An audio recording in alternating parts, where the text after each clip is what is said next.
Good afternoon, and you're very welcome to Kilmallock for this Irish Wire Products Limerick Senior Football Championship final. It is the meeting of 2020 champions Adare and the holders from 2021, that is Newcastlewest. Tom Clancy on commentary duty here in Kilmallock, and well, it's turning out to be a dry afternoon so far in the Baalbek, but hopefully we have a thrilling contest here as we learn the destination of the Father Casey Cup. The sides are lining out as per programme in the Newcastlewest case, although there is late confirmation of a couple of changes in that. But we'll look at the Adare team first, and the Adare side going through their final paces over to our left hand side. The Adare side lines out with Jeffrey Alford in goal, the full back line of David Connolly, Oren Collins and Jack Fitzgerald, with Connolly at the spine of that at number 3. Josh Toomey, Captain Shane Doherty and Paul Maher are the half back line. In midfield, Joe Sweeney is now partnered by 22 Roy Gleeson, with Ronan Connolly missing out through a hamstring problem. The half forward line is Robbie Burke, and he's flanked by Shane Costello and Davy Lyons. The inside line is an experienced one with Willie Griffin, Mark Connolly and Mikey Lyons. So John Bruder is hoping that his side can reclaim the crown that they won in 2020. The Newcastlewest side, I'll just look at it now. There's 2 late changes to the side. The side lines up with Mike Quilligan in goals. The full back line is Michael O'Keefe, Darren O'Doherty and Brian O'Sullivan. Ruan O'Connor, James Kelly, and now out of the team goes Todd Donovan. In his place is Dermot Kelly, but we're expecting plenty of positional switches on the Newcastlewest team. At midfield is youngster Emmett Richter and captain Ian Corbett. The half forward line is Sean Murphy, Shane Stack, but number 12 Stephen Brosnan misses out, and in his place is Cian Sheehan. The inside line is Owen Hurley, the towering Mike McMahon and Brian Nix. And a late change, of course, in the commentary position here this afternoon. Unfortunately, Matt O'Callaghan is unable to be with us, but I'm delighted to say I'm joined by Billy Lee for this one.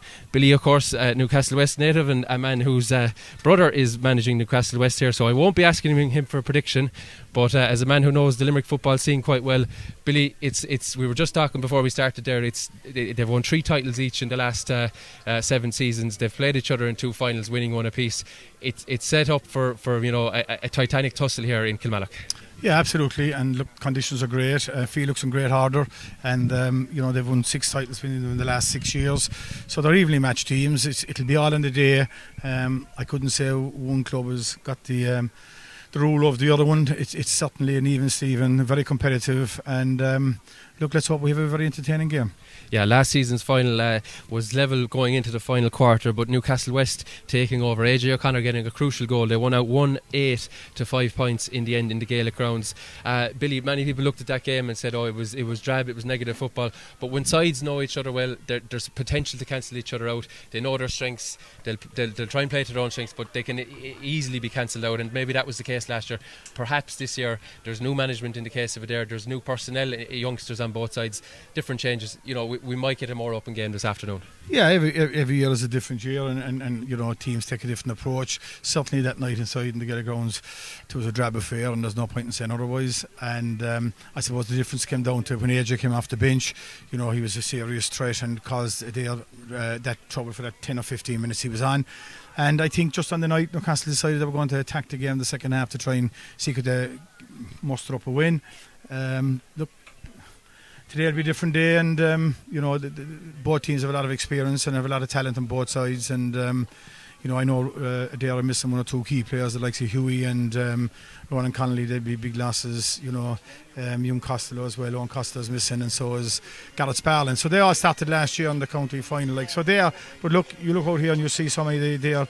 I see Josie 33 and 34 out there. So they have a lot of talent. They have a lot of fellas rooting hard. And let's hope we have a really competitive game. That's the key to it. Yeah, the 2 sides, they topped their groups. They've been, I suppose, the kingpins. We alluded to that 6 out of the last 7 titles between them.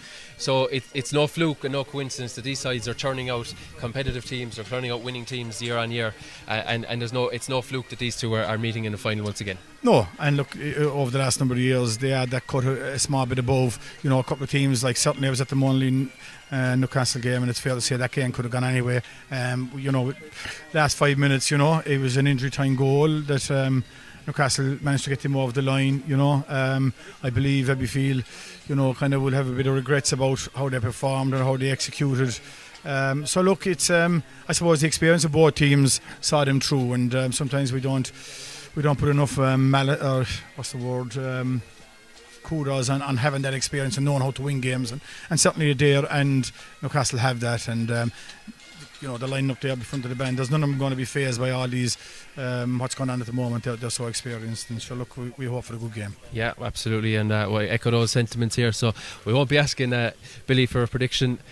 I've been leaning ever so slightly towards Newcastlewest myself, but for what it's worth, Adare have been formidable in this season's championship, unbeaten, of course. Both sides were the delightful scene at any county final is the sides walking behind the band. This is the last of all 32 county finals, senior football finals. Limerick is last, but most certainly not least, and will in the case that there has been very few teams able to retain their county title, Newcastlewest will be hoping to do so, and the crowd growing here in Kilmallock. Billy will take a slight tangent. You're after dashing it from Mallow this afternoon at Monaghan ladies, and there's obviously a heavy overlap with the town of Newcastlewest in terms of personnel. Unfortunately, Munster final, it didn't go their way. No, unfortunately on the day, for the second year running, they came up short. I think this game they'll have a lot of regrets about it, unfortunately for them. But look, they're going to have to just take on the chin and bounce back again next year and try and get themselves back into that position again and try and get over the line. They dominated the position, and with the chances they had, they probably should have won the game. Yeah, and elsewhere this morning, it was a morning throw in Tournafulla between Castlemahon and Fine Kilmeedy, that in the Woodlands House Hotel Premier Junior Championship final, and it's Castlemahon who have won out victorious in that one, 3 goals and 10 points to 7-point victors over neighbours Fine Kilmeedy. 2 goals from Sean Downey and a third from Kieran O'Sullivan doing the damage there in that one. So Castlemahon returning to the intermediate ranks, and they'll replace Brough, who were relegated earlier this season. So it's a tremendous sight here to see the teams marching behind the band.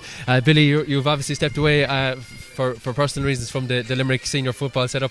You can now come to these games. I know your brother's involved. I know you obviously at Newcastlewest at heart, but you can come to these games and enjoy them a bit more, that you're not trying to watch out for players and watch how they're performing, and you can just come and enjoy hopefully a good spectacle. Absolutely, that's it. You when you're involved at the level I was involved, you go to matches, you've got to be coy about what you're saying or who you're talking to, because you could give them, you could say something and people pick it up the wrong way, or you might give false expectations about someone you make a comment about. So it's great to be able to come to a game and just talk naturally and let the game flow and see how it goes. Obviously, look, I'm Newcastle, and I've won a couple of medals with Newcastle over the years, so I'd be hoping Newcastle win. But more importantly, I think for Limerick football, I'm hoping for a good game, and there's young lads coming through there on both sides, and look, that's really important for the future of football in Limerick, and that's what I'll be looking for today myself, just to see where lads can step up and move on and aim to try and make the senior football squad under Red MC. Yeah, we'll just let the tight band do their bit now.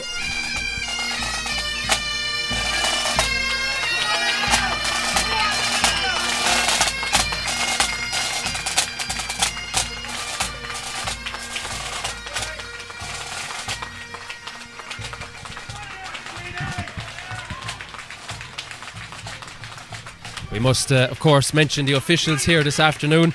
Timmy McGavula, a young referee that's not too long on the whistle, and great to see him being rewarded for his efforts over the course of the season by beginning the final. He'll be flanked by Donnacha O'Callaghan from Fiona Castlemahon and Jonathan Hayes from St. Senans, and the fourth official role will be filled by the evergreen Patsy Coffey, a man who is no stranger to county finals day across the grades and across the codes here in Limerick. So a special mention to them and their team of umpires.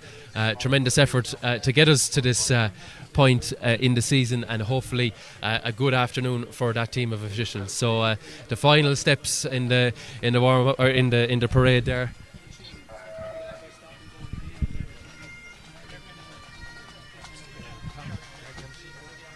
Where am I putting it? Hang it out there.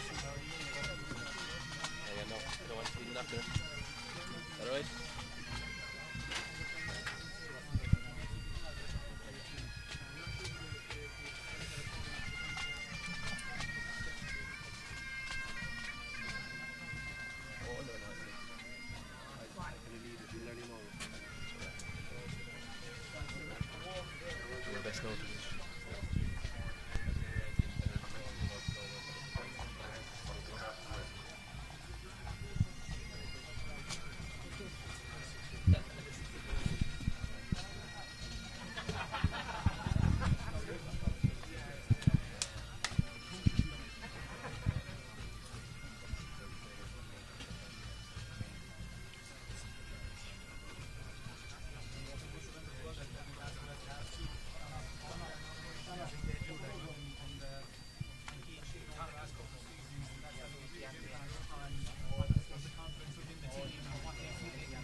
Well, the time to park the nerves and the butterflies in the stomach is over. Adare have broken from the parade, and Newcastlewest are doing the same.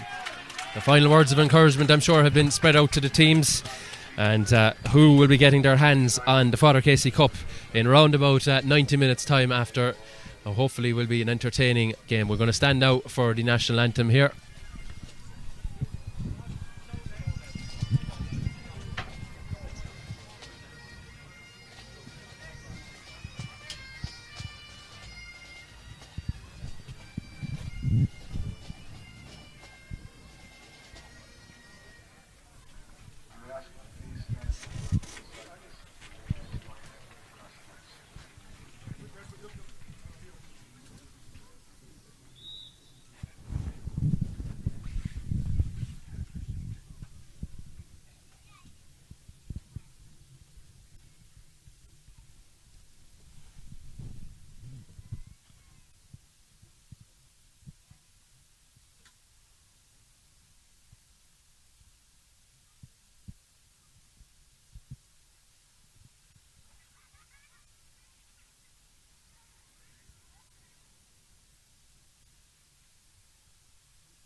An impeccably observed minute silence for Helen Moynihan, who passed away unfortunately last Monday, and she's from the Newcastlewest area. So may she rest in peace, and we send our sympathies to Helen's family at this deeply, deeply sad time. So we now stand for Aran Naveen.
So the stage is most certainly set here in Fitzgerald Park in Kilmallock. There is no notable breeze with either side. The flags limply moving at times here, but most definitely the wind advantage is nothing at all to either side. The strength and conditioning coach is earning their corn. We're going to be starting later than anticipated, but good things come to those who wait, we should hope. As Timmy McGrath is ready, the teams are almost ready, they're going to be lined out, so we're going to see what positional switches have taken place. As I said, Todd Donovan and Stephen Brosnan, wearing 7 and 12, will be on the bench for Newcastlewest, and in come Diarmuid Kelly and Cian Sheehan, 2 men of course on the Limerick senior football panel on this past year. And Ian Corbett looks to be lining up at right wing back to start, and midfield the throw in will be Emmett Richter alongside Sean Murphy. And Richter, if anyone was at that semi-final, will see the salmon-like jumps the man is capable of, so he'll be impressive under a high ball. As the duo for Adare are Roy Gleeson and Paul Maher. So the 2022 Irish Wire Products Limerick Senior Football Championship final is about to get underway. It appears Robbie Buck is going into the full forward line as well, with Willie Griffin having come to centre forward. So there's a couple of position switches all over the place, Tom. The game is underway, and the first possession is going to go to the men in Radio Field. In fact, it's not. It's lost by Burke, and a chance for Newcastle to launch their first attack. Darren O'Doherty, wearing 3, switches it out here to Richter.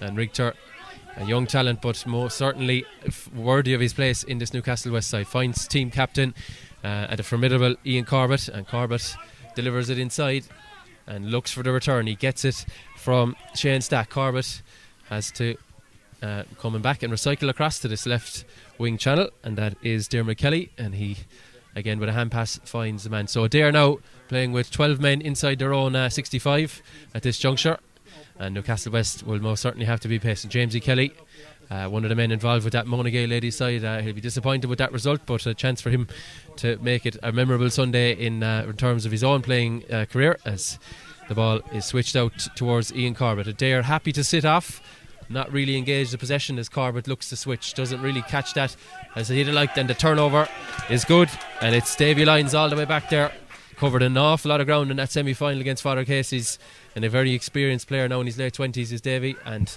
Adare can get a bit of possession, and here is their goalkeeper Jeffrey Alfred across to Robbie Burke. We saw Robbie Burke in the full back line in last year's final.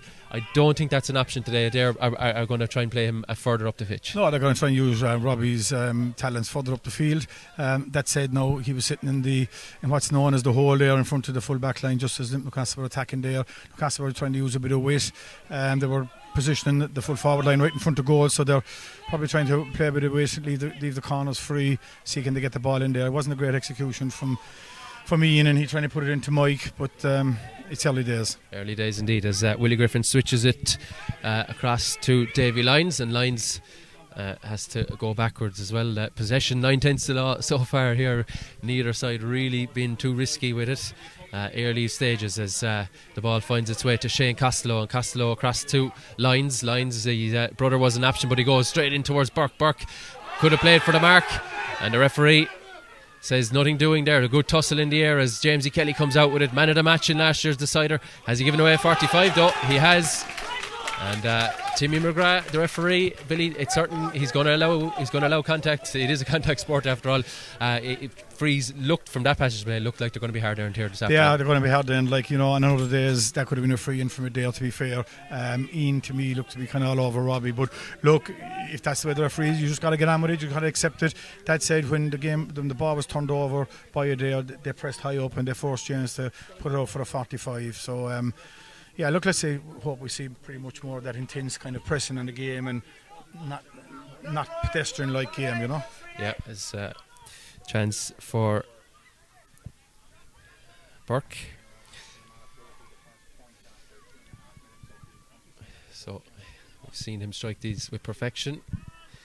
What can he do with his first effort here? He gets plenty of air on it, but it's tailing to the right-hand side and wide. That is the first wide of this final. Most certainly worth to go when you have a boot like that, but he'll be disappointed that it didn't stay straight. It did tail off to the right hand side.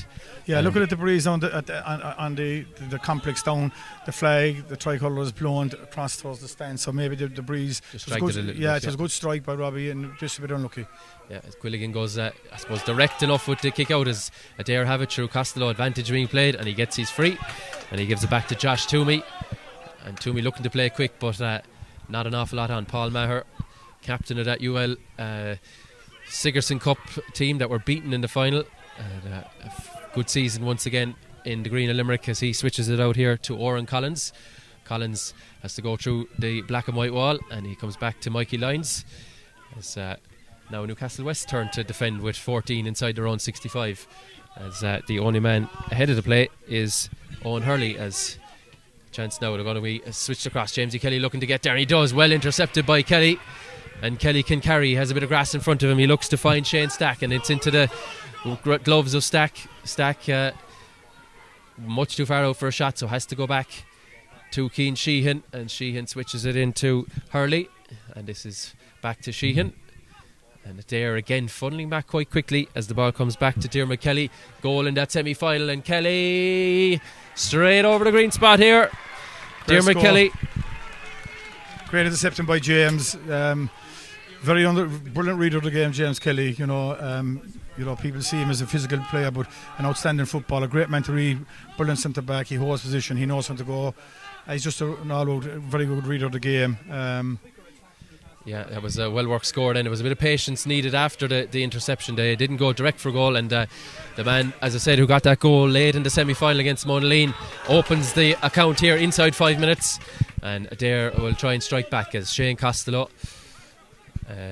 very pacey player is Shane. Didn't get on the score sheet in that semi-final, but got through an awful lot of work on a heavy day in Fina, and he sends it inside towards Mikey Lyons. Veteran is a fair enough word for Mikey, and Mikey strikes it over. Bit unlucky. We've been a cracking score. In fact, he puts it to on the turn. Yeah, if just tail off. I was going for the notebook thinking it was over, but wasn't much in it. It would have been a great score. You know, Mikey's a lively opponent to be trying to mind inside there, you know. And he's a player who doesn't need much to make something happen, as we saw there. He was into the hands and straight out with the shot. As the kick out broken back. Shane Costello gets it, and he's fouled now by Kelly, and it's there again. They commit or they are awarded a free. Look to go quick, but I have to settle for the slower option as Burke on the opposite side to where he struck that 45 and maybe a little bit closer, maybe 43 metres or so. He's going to have another attempt to open Adare's count.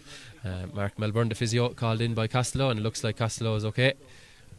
So what's noticed with Italy though is that Newcastle swinging the ball out there towards young Richter, and they are not even trying to compete, they're just breaking it, and they've picked up the first two breaks off of Newcastle kick-out, so it'll be interesting to see how that develops, because things like that could twist and turn the game quite back in Adale's favour readily. Yeah, it's Robbie Burke lines this one up. His younger brother, unfortunately out through injury, as we alluded to already, a shoulder problem for much of this season, but again he has the elevation, he has the length, but the accuracy is not forthcoming. That's the third wide now for the 2020 champions. 3 times they have won the Limerick Senior Football Championship, all in the last 6 years, as many felt they came from effectively nowhere. They won an under-21 title in 15 and went from there winning the intermediate the same year, and straight away winning this senior title in 16 and 17. It's been a remarkable a couple of years for the Adare side, as the ball is switched across now, and a chance for Mike O'Keefe to get on it. Here is O'Keefe. O'Keefe doesn't even think about taking it on further himself, gives it into Richter, and Richter, that's a lovely score. And as a coach, Billy, you're just looking for men off the shoulder. Mike O'Keefe provided it, and he gives a nice assist there for Emmett Richter. Yeah, and then got in from deep, and you know, went into positions where you need to be getting into to try and get in scores, which is great to see. You know, that they're attacking the game, they're not just playing it in front of the opposition defence. What caught my eye before just why the play was developing was Robbie Burke went down injured just from the resulting kick out we had up there, and Davy Lyons has gone down there now, so you know, you'd hope neither of the two of them would be would have to go off, but they do seem two stalwarts of their team. It's Davy that's on the deck there at the moment, Davy Lyons, so hopefully Mark Melbourne can patch him up. Well, Mark was on his way into Robbie and he didn't get back out. He had to attend to Davy. You know, we'd like to see these players, you know, on the field for the duration, and you know, give us the spectacle we want to enjoy.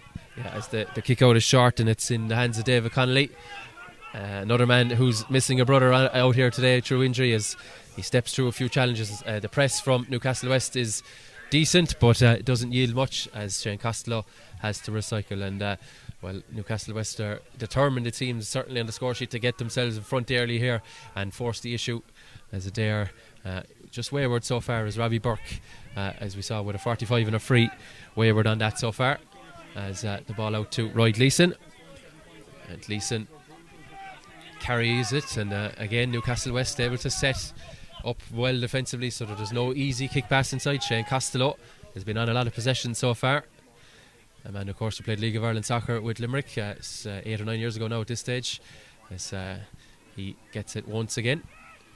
And Newcastlewest very happy to sit back at this point and wait for a mistake like we saw a few minutes ago that allowed Jamesy Kelly to intercept the ball with Maher. Maher kicks it in direct, and that's straight into the basket of Mike O'Keefe, and he finds Jamesy Kelly, and Newcastlewest can break forward. Yeah, what's noticeable is that they are trying to get the ball in to the inside line, and they're not getting any runners ahead of the ball when they're attacking, which is making it easier to defend from Newcastle's point of view. When Newcastle attack, they're getting runners off the shoulders, runners ahead of the ball, and they're like to penetrate a small bit. It looks like Davy's gone down again, injured here. So I'm beginning to think it's the end of his county final, unfortunately. He's limply back to his feet now off camera over to our left hand side. But as Billy said already, hopefully these are the players you'll come to see. Hopefully he can continue, but it's certainly not looking good for Lyons, as the ball is sent in and sent just to the left and wide. A first wide for Newcastlewest, tailing across the goal from the bandaged Brian Nix. man coming in here with a head bandage on, and it looks like Lyons is kind of looking at the bench saying they have someone ready, and indeed Lyons is going to make way, and in his place indeed looks to be it's actually number 28, and it looks to be Shane O'Connor. So we'll see O'Connor momentarily, and that's desperately disappointing for Davy Lyons, but his side in possession now, and they'll hopefully from his point of view be inspired some bit by the loss of him, and can continue their fight without him, as Shane Costello again trying to play that bit of a playmaker role as he finds Jack Fitzgerald carrying and sends it into Willie Griffin. Such a talented man in both codes, as Griffin all the way out to the corner here. He's nearly in the car park, says to send it back to Costello. We've seen a lot of the number 10 as Costello dishes it back to midfielder Joe Sweeney. It's a bit of a hospital pass to Mikey Lyons. Lyons held but not fouled, and he goes back to Paul Maher. Such a pacey individual. I wonder, can he inject something here? He looks for the return as it finds its way to Mikey Lyons. Lyons skips out of a challenge and takes too many steps.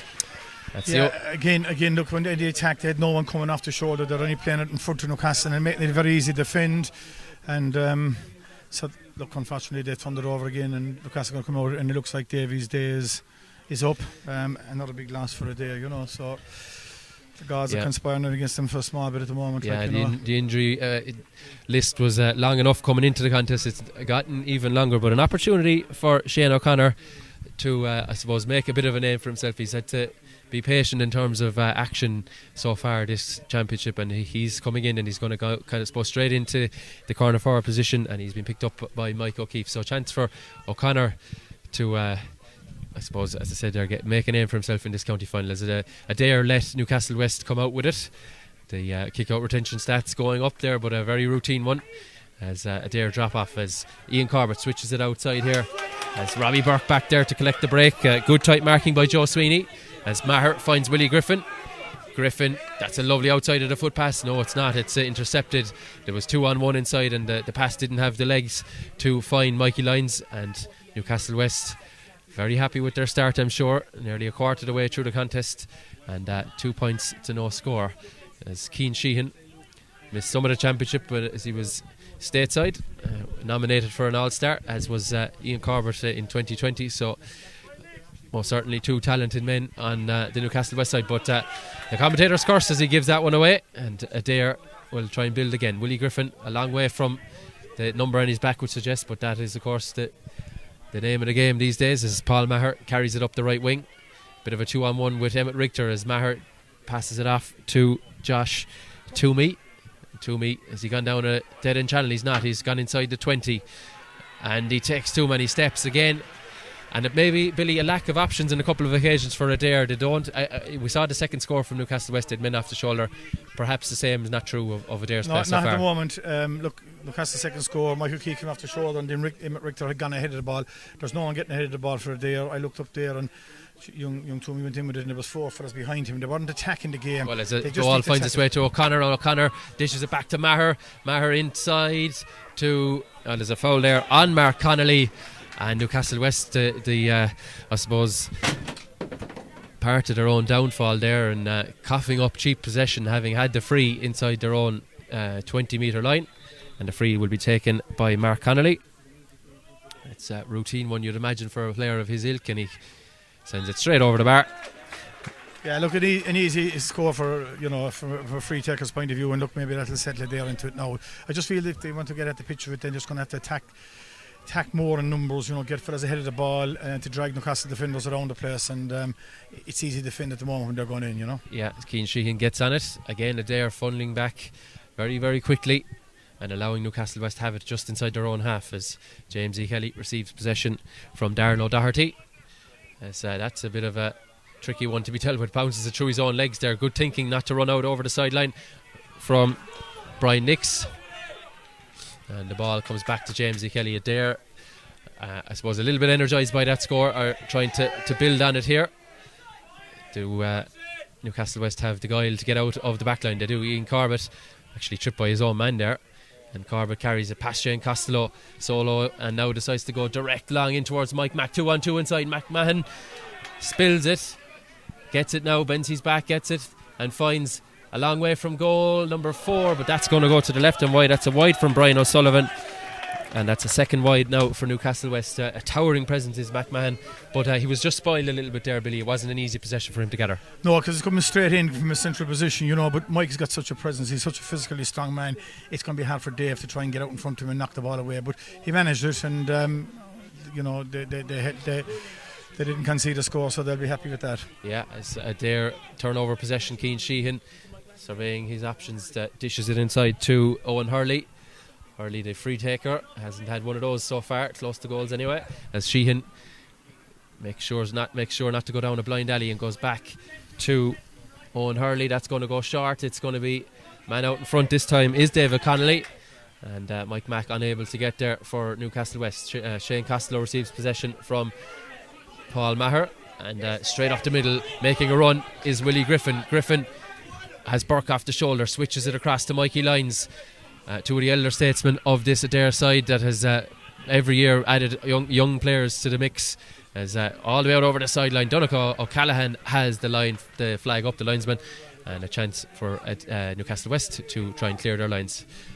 Yeah, just in the last Newcastle attack, they had the one time they didn't have runners ahead of the ball, and when Owen got the ball on the far side, he took a shot. It was more a shot for goal than a pass into Mike McMahon.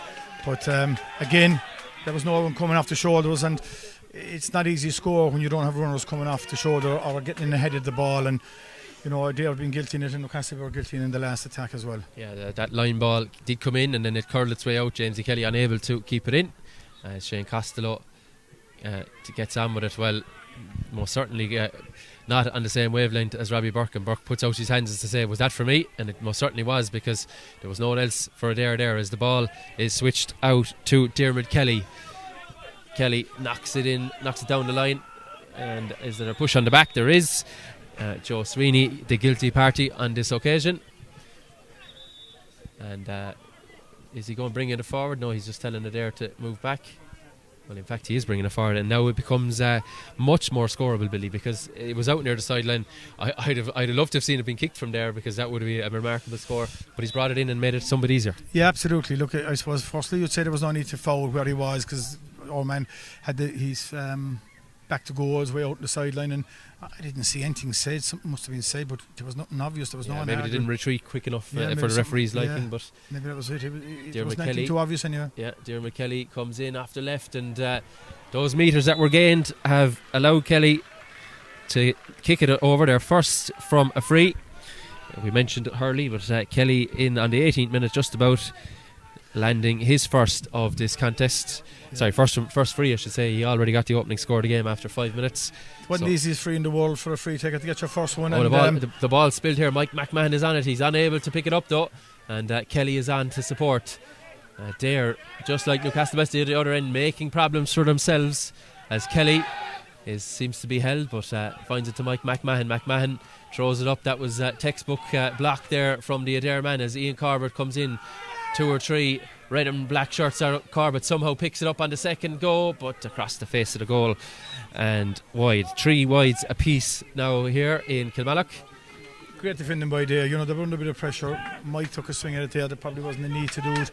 Got well blocked, and they defended quite well. Got numbers around Ian, got numbers around Diarmuid, and good defending by Dare. Yeah, from defending point of view, you don't want to compound an error. They made a mess of the kick out, but compound it, you're in real trouble. You could concede a goal or an easy point, but they made it tough for Newcastlewest. They did indeed, yeah. The kick out goes long from Alfred. It skips all the way through now to Willie Griffin. That's a clever little flick. Smart thinking, didn't need to grab possession himself. Corbett and Burke clash in the middle, and that's a lovely little pass over the head, and finding Mikey Lyons. Lyons though just has to come back for the ball, as we've seen from a few players so far. Gathering possession, not the easiest in this winterish conditions, and again Newcastlewest get a dozen or so players back into their own half, as Adare have to go back to start again, as a challenge there from Brian Nix on Paul Maher. I did think he tried to play the ball, but he did catch Maher on the way through. And he certainly caught him. Don't think there's any intention in it, but certainly was a free, and I think the referee is just waiting to see what he's going to do. Yeah, he's going to need to have a look, but I don't think there'll be any further punishment for Brian Nix.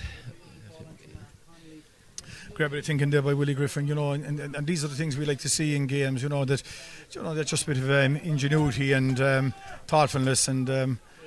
Please God. Perhaps a more inexperienced player might have tried to grab possession themselves. You don't always need to be in possession yourself to make things happen. Exactly. It was wonderful to see. Yeah, a little flick out to the side, but unfortunately for Adare, they weren't able to, I suppose, really get a attack from there. Here is Griffin, a good addition to their side this year, but Griffin on this occasion sends it in, and the defensive mark, not something we see too often, but cleverly used on this occasion. And here is Mike Quilligan, his brother on the bench as well.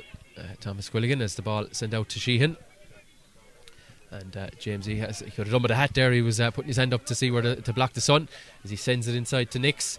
There's a lovely little run there now, and a chance for, I think that's I thought it was Jeremy Kelly. And the ball comes back across to Sean Murphy, and then again it's got static now from Newcastle. There's no one coming off the shore, there's no one running ahead of the ball.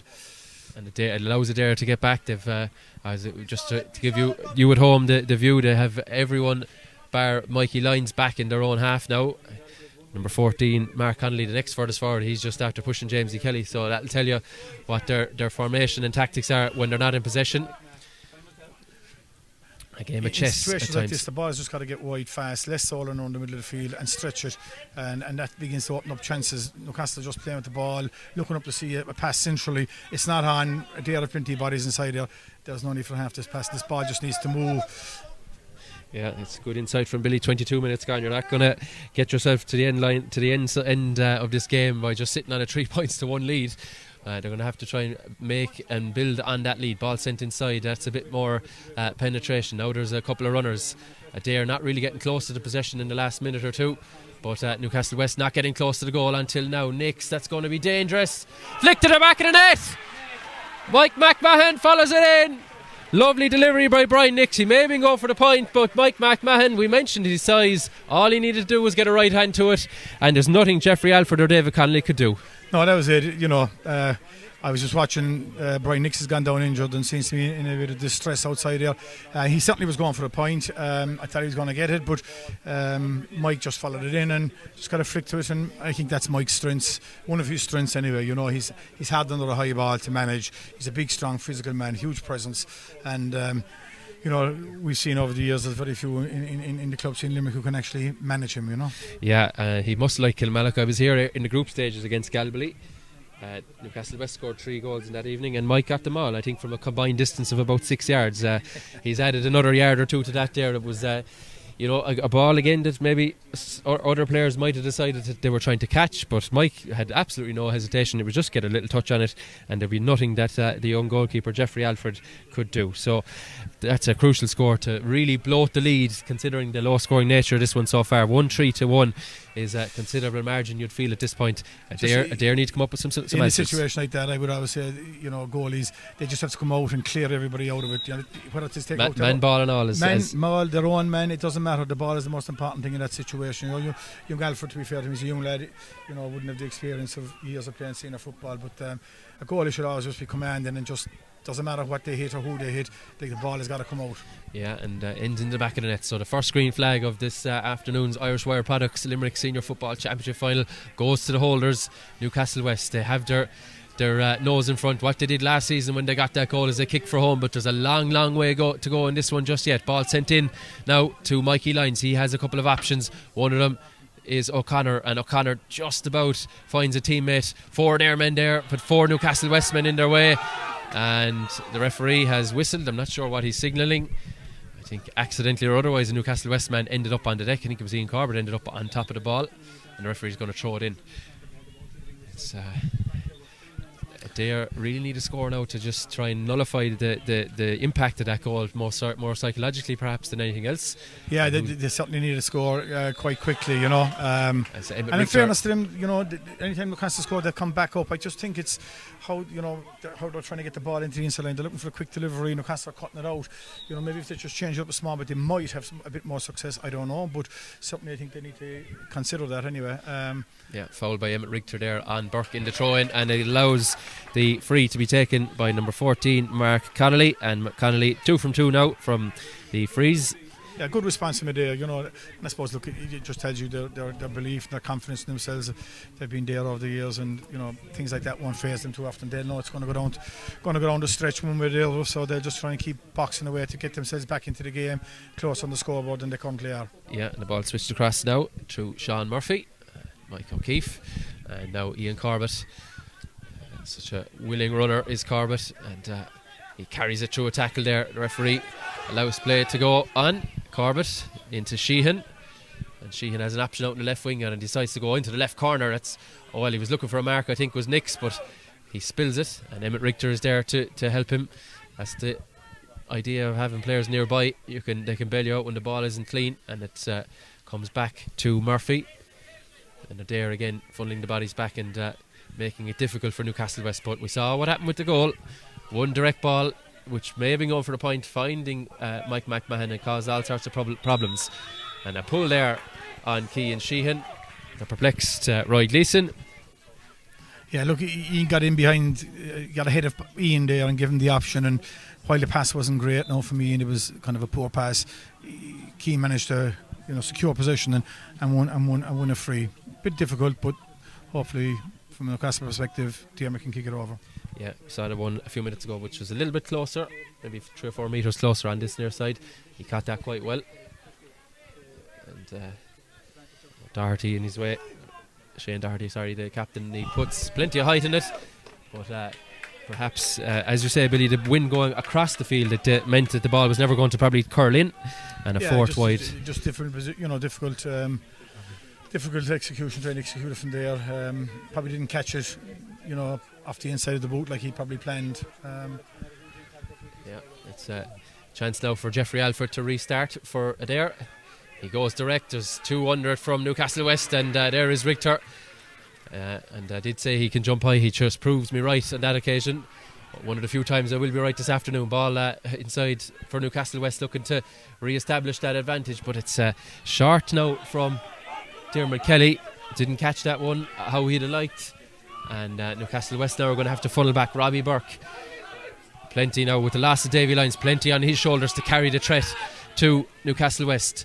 Sends it inside, and well broken down by Connolly, but it's inside. There is Cian Sheehan.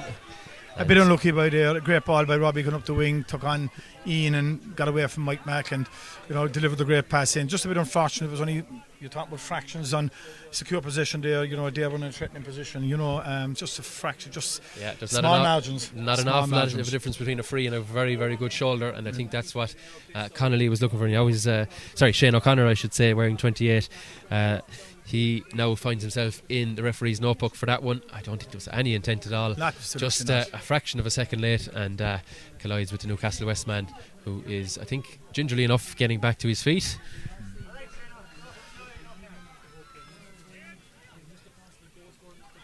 90 seconds or so of normal time to go in this opening half. It's, the advantage at 4.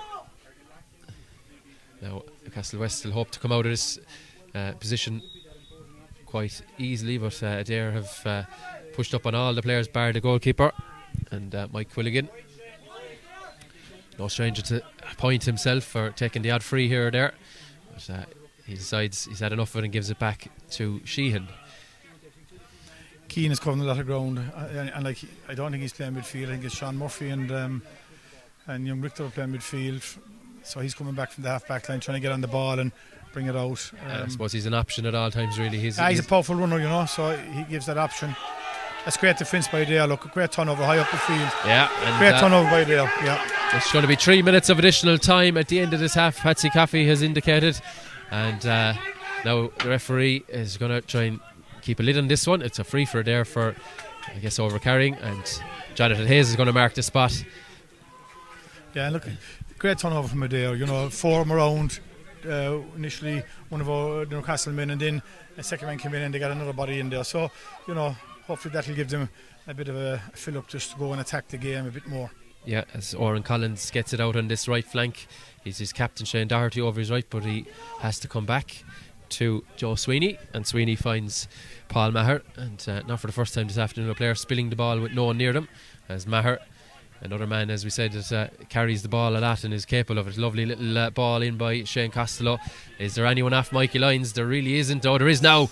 Ball in, well picked up. Chance of a goal here now. What's the referee giving? He's going to give a penalty, I think. Cracking, an absolute cracking move. The move of the game, as far as I'm concerned. Great passing. Started here with Shane Costello. Into Mikey Lyons. Give it to Oran Collins. Oran Collins, off the shoulder. Yeah, just total different to what they were playing in the first 25 minutes. They really went at that, and great move, great, and it is a penalty. I don't think anyone can have any complaints. So I think the worry was that Shane O'Connor would find the back of the net himself, and instead he is fouled. So a chance for Adare to really haul themselves back into it. A man who took a penalty for your charges in the penalty shootout in Ennis. So we know what he's capable of. Yeah, it's made for Robbie. Robbie loves these situations. He's got a serious belief in himself and his ability. And he's a powerful striker of the ball. I expect this to rattle the net, and if Mike Quillen gets a belt of it, he'll know about it. And it's Burke.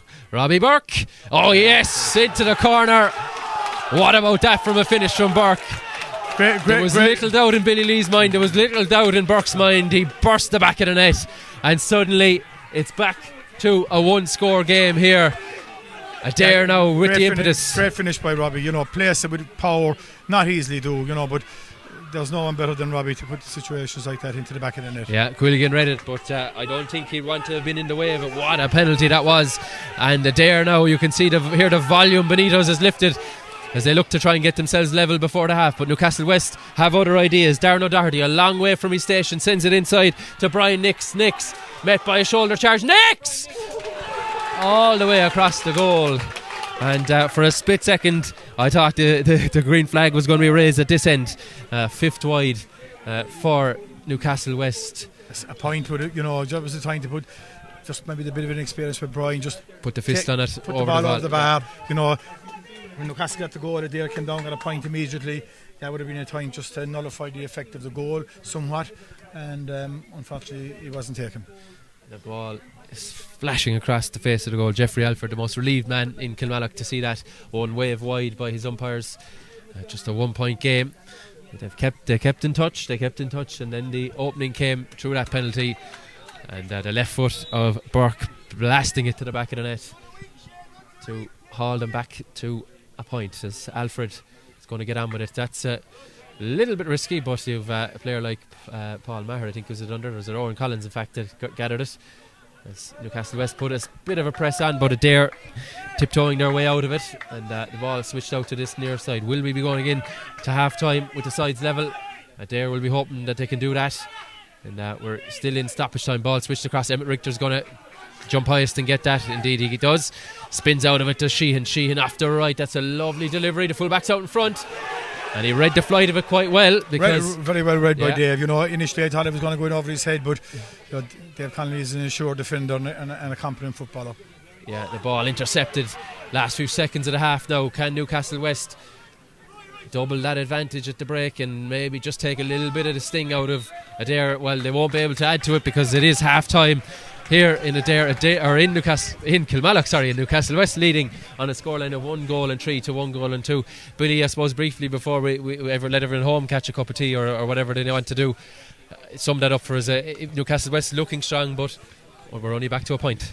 That's it, and look, I suppose it's 1-3 to 1-2, and I suppose it sums up the previous 6 years and the competitive nature the two teams have with each other, and no team can think they're out the gap and taking the cup home with them until that final whistle's gone, because the other team will quickly hit back. Newcastle got the goal, Adare go back down and get a point. Adare get the goal from the penalty, Newcastle go down and give themselves an opportunity to score. So it's going to go right to the wire, one would think. It seems to me that maybe, and I don't know, it's hard to know from up here, but have Adare just press a bit more higher up the field now. I think if the goal penalty opportunity came from when they turned the ball over here from a free, they around the 45, and worked it from there. And they worked it from there. We hadn't seen that before that.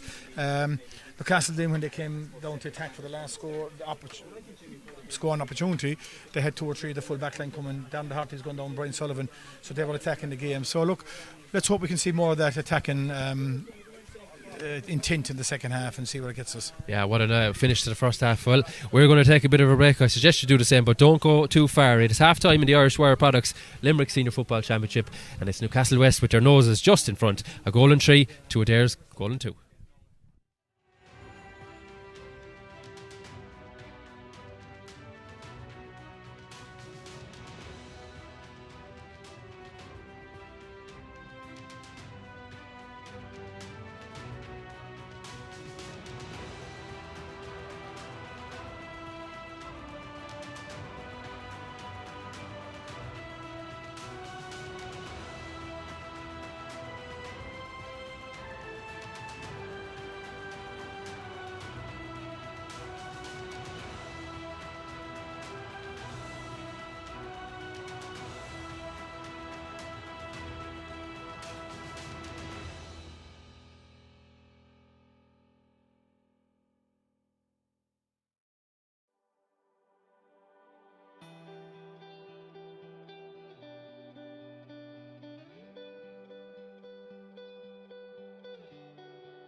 You're very welcome back to Fitzgerald Park in Kilmallock, the Irish Wire Products Limerick Senior Football Championship final. It's half time. We're just awaiting upon Adare to resume for the second half. The Adare side ending that half with a crucial goal from the penalty spot. Robbie Burke, after a foul on Shane O'Connor, Robbie Burke dispatching that penalty low and hard beyond the despairing dive of Mike Quilligan. Tom Clancy to take you through to full time here. Hopefully an even more exciting second half, and hopefully some more scores at either end to go with it. Joined, as I said, in the first half by former Limerick manager Billy Lee for this one. Billy, you were making the case, I think, for Adare as the half went on. You were saying that they just needed to hang in there. They created that opening, they got that penalty. They probably, in a way, will go in, even though going into the dressing room at a point down, they'll be going in happy because perhaps they didn't hit top throttle or top gear, but they're within a touch of Newcastle. Oh yeah, definitely. Look, and I think it just wasn't the penalty. You know, obviously you have to score the goal, obviously, but it was the move that was made to it. It was really good. It came, I think, from a turnover. Newcastle fouled. They went for him, got around Newcastle, and they kind of just held the ball, and then they attacked, and it was a really good move. It's probably the move of the match, I would say, you know. So look, it's set up nicely. It kind of reflects the last 6 years, the competitiveness of the two teams, and you know, let's hope we can have an attacking second half, and that, you know, let's hope both teams go after it. Because it's not going to be handed to you. You've got to go and win this game, you know. Yeah, you won't sleepwalk your way to a county title, that's for sure. The Adare side making their way out. If you were in John Bruder's shoes there at half time, is that what you'd be encouraging? Let's play a little bit more on the front foot. They haven't scored from play yet. I know, look, a point from a free is as good as a point from play, but you know, they haven't really created those openings from play that we've become accustomed to with a side like Adare. Yeah. Look, I would encourage them when the moment is right to go at it, because why not? They're down a lot of campaigners, and there's halfway in the county final against, you know, what's an experienced Newcastle team, and there's only a point in it. So, you know, they'll should get a bit of confidence and belief in that, you know, to go at it, and you know, here's hoping to a good game of football in the second half. Yeah, we're back underway as Timmy McGrath-Vula fires the ball up perhaps for the last time this afternoon, and Newcastlewest look to go on the front foot. As we see in football so often, the case of 6-on-6 from the throw-in is an opportunity. There's the mark called. That clever play from Newcastlewest as Jamesy Kelly delivers it inside to Ian Corbett. He had ran ahead of the play there. As the youngsters in Newcastlewest and Adare chanting over and back. Great to see them out at half time. As Corbett with the mark, it's going to go short. Didn't catch it at all. Well, did Corbett.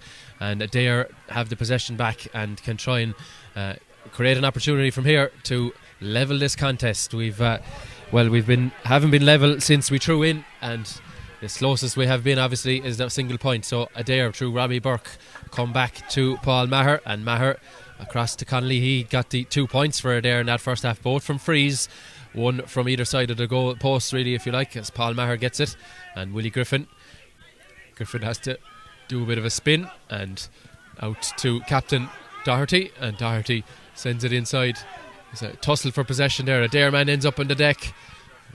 Each possession, each turnover could be crucial in this game. Corbett direct, 1-on-1 inside is Mike Mack. Behind his man, McMahon spills it, but he's spoiled by Connolly.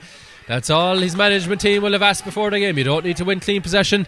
And for a second again, Billy, we thought there was going to be danger, but in fairness to Connolly, he has dealt very well overall with Mike Mack. Yeah, Dave, very well defended by Dave. And look, he's a cool, calm, collected individual, you know.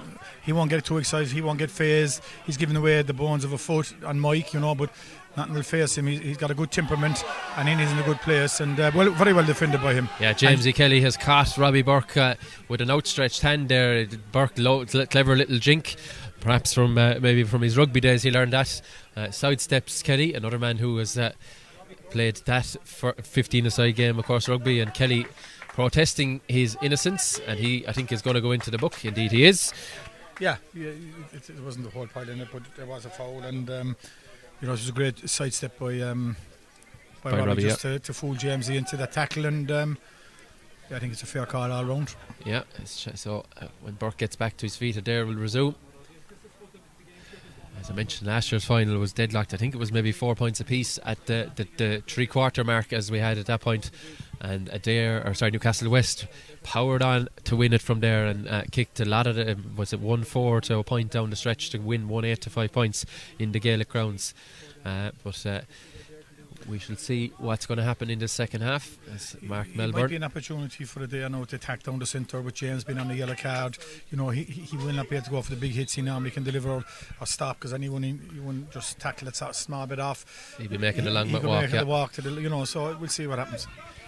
Yeah, that's an interesting insight from Billy Lee. It sure is an option now. A couple of players on yellow cards, but one down the spine of your team is never ideal, as Willie Griffin gets on it for Adare. Griffin goes in, spins out of a couple of challenges and looks for the return. Connolly goes into a couple of challenges. It's going to be a free for over carrying.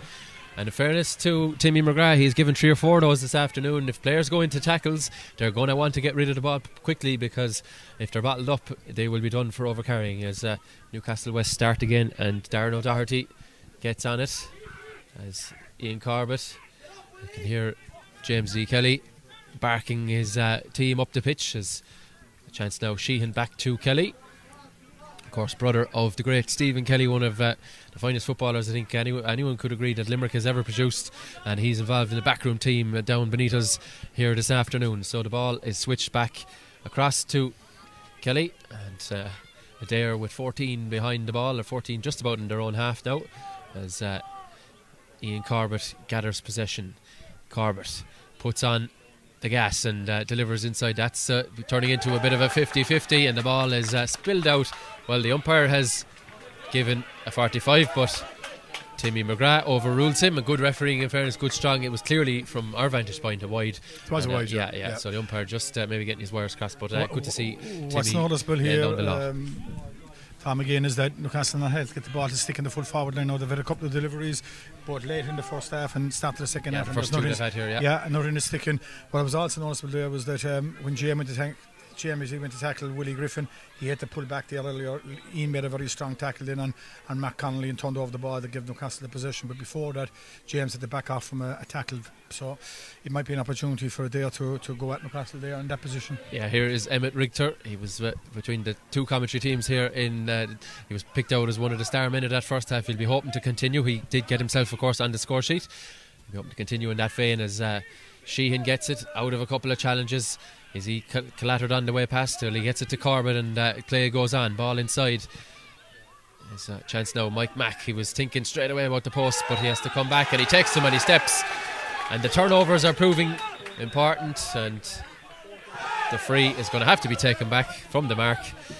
And what's noticeable, I suppose, in this period of the second half and maybe the last 10 minutes before, Adare's intensity in the tackle, the numbers around the ball, they've upped it a lot, you know, and if they keep playing like that, they're going to get scores out of it. They're going to hit us in the counter attack. Going to create more chances for themselves, as the free has to go all the way back to Shane Doherty, and good to see Doherty lining out. He missed I think he missed a couple of county finals through injury, and he remains the team captain once again. Obviously a familiar foe with Newcastlewest, and he'll be hoping to get his hands on the Father Casey Cup in around about 30 minutes time, as this half goes on and on. As yet to have the opening score of the second half. The scorekeepers to our right are a little bit underemployed thus far, and again Adare can't really get beyond the Newcastlewest 45. They haven't really broken that line yet since the interval, and Newcastlewest through Captain Corbett send it across as they look to maybe let's make something stick here.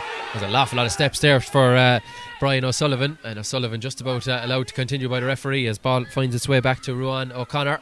Haven't seen an awful lot of either of those men in the opening half. As play allowed to continue, I think perhaps trying to buy a free there with Shane Stack, and the ball sent inside. There's an opportunity here back to number 4 Brian O'Sullivan. That's such a bad effort. It's not even going inside the 20, but Titanic tussle for possession as Joe Sweeney comes out with it. Chance now. Jonathan Hayes, the linesman, has to open up the lungs as Adare look to play a little bit quicker on the counter. Cian Sheehan, though, as we mentioned in the first half, covers so much ground. He does the same again and just disrupts and dislodges the possession from Adare, and Robbie Burke unable to grasp it, and Newcastlewest can start again. A better pass there, and Adare were gone. Robbie would have got it, but he gave Cian a chance to intercept it, and he managed to do that, you know. Yeah, Sean Murphy sends it inside, probably aimlessly in a little way, and Adare will mop that up all day with the man back in front of their full back line. Well, that's a very, very loose pass from Adare, as perhaps the body's a little bit tired after grueling enough first half, end-to-end one, and mistakes starting to creep into both sides. But the ball's been given away cheaply, Tom, on both sides. Both teams attacking and they're giving it away cheaply. Yeah, here's Ian Corbett. Corbett shaking off a challenge. Corbett, that's going to be short. That's disappointing for me and Corbett. We were so familiar with him splitting posts from positions like that. He had done the hard work of getting past a couple of challenges, and the referee is going to throw this ball in. As the sky darkens here in Kilmallock. The rain, I'm sure, isn't too far away. I hope it closed the windows in the car, Billy. I hope so too. As Mike McMahon is under this. As McMahon wins it, but Adare are there for the second possession. Willie Griffin battled up 3 or 4, and he takes too many steps, holds on to it too long.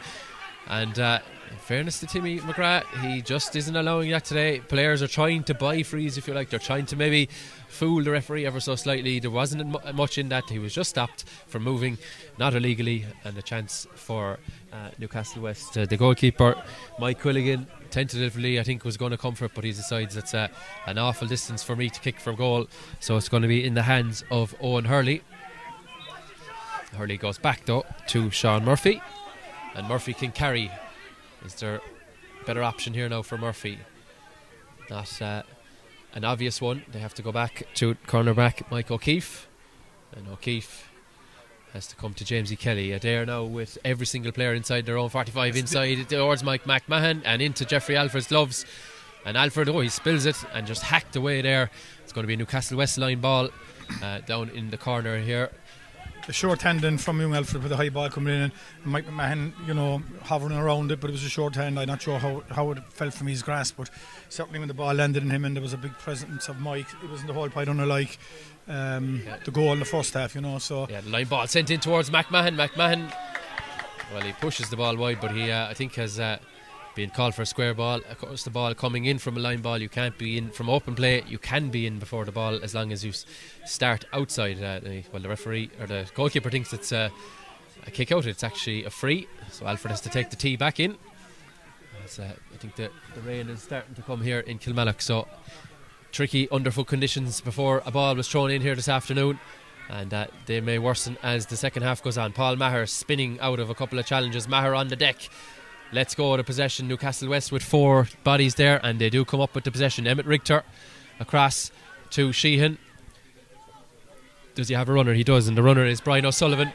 Was a little bit careless in his shooting a second ago. His pass is a bit loose there, but Sheehan eats up the ground to get on it and delivers inside. Sheehan feeling the effects of that hit, but thankfully for his team he keeps it, and Mike McMahon is going to have a difficult enough task to keep that in play. He won't keep it in play.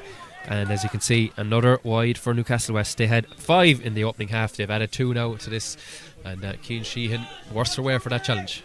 Yeah, and look, I think Cian is probably the most influential player on the field right now. He's sweeping up ball, turning ball over, making runs forward, carrying it, getting ahead of the ball. It's turned into a drab affair at the moment, it has to be said. No team seems to be able to penetrate the opposition to try and get a scoring opportunity. So it's very much stalemate at the moment. Yeah, talk to me about Cian. He obviously nominated for an All-Star.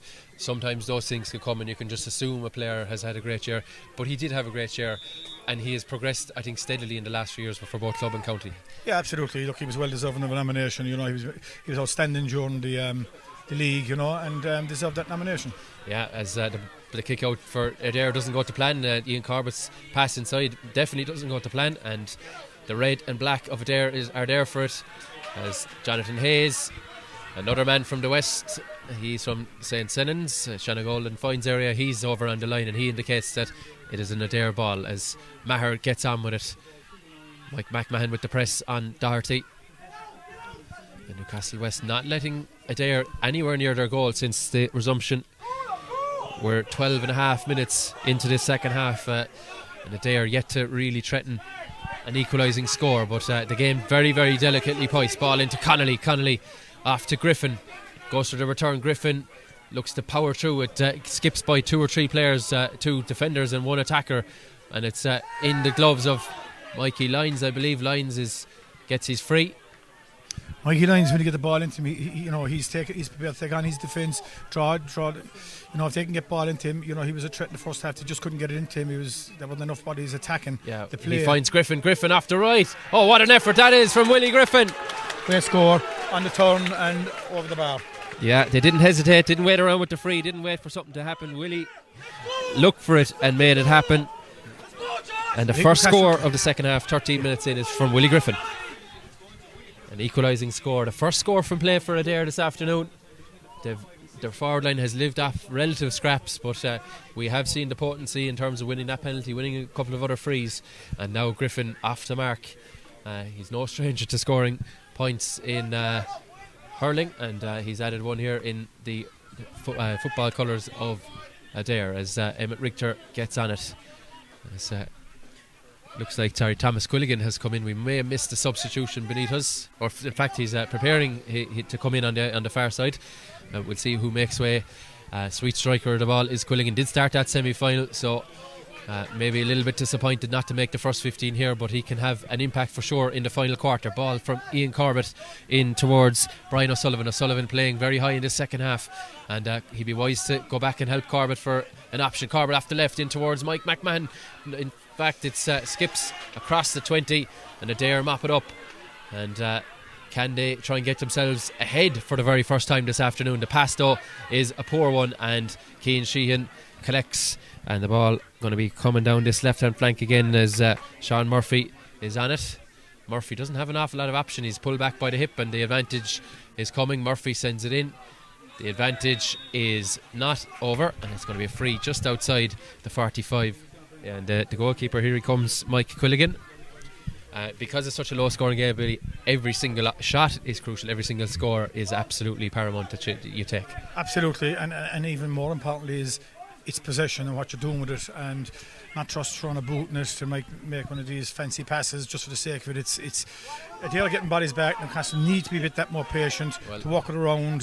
They're delivering a couple of high balls in to Owen and Mike, and they're not coming off, and it's making the outside fellas having to work really hard. And to me at the moment, they're probably just, even though they're doing a lot of defensive work, they're probably looking at the team that can go and win this game. They're just seeing a bit more about them at the moment. Yeah, ball out to Jamesy Kelly. Kelly thought about the shot, takes the jink, the lovely solo back to Nix off the right. That's going to go in again towards the inside forward line.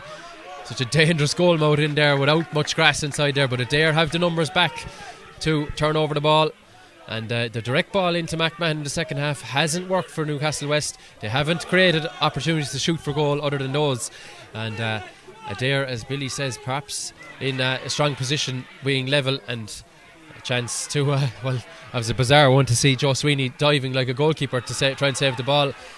As now we're going to have the substitution. It's a free for Newcastlewest when we resume.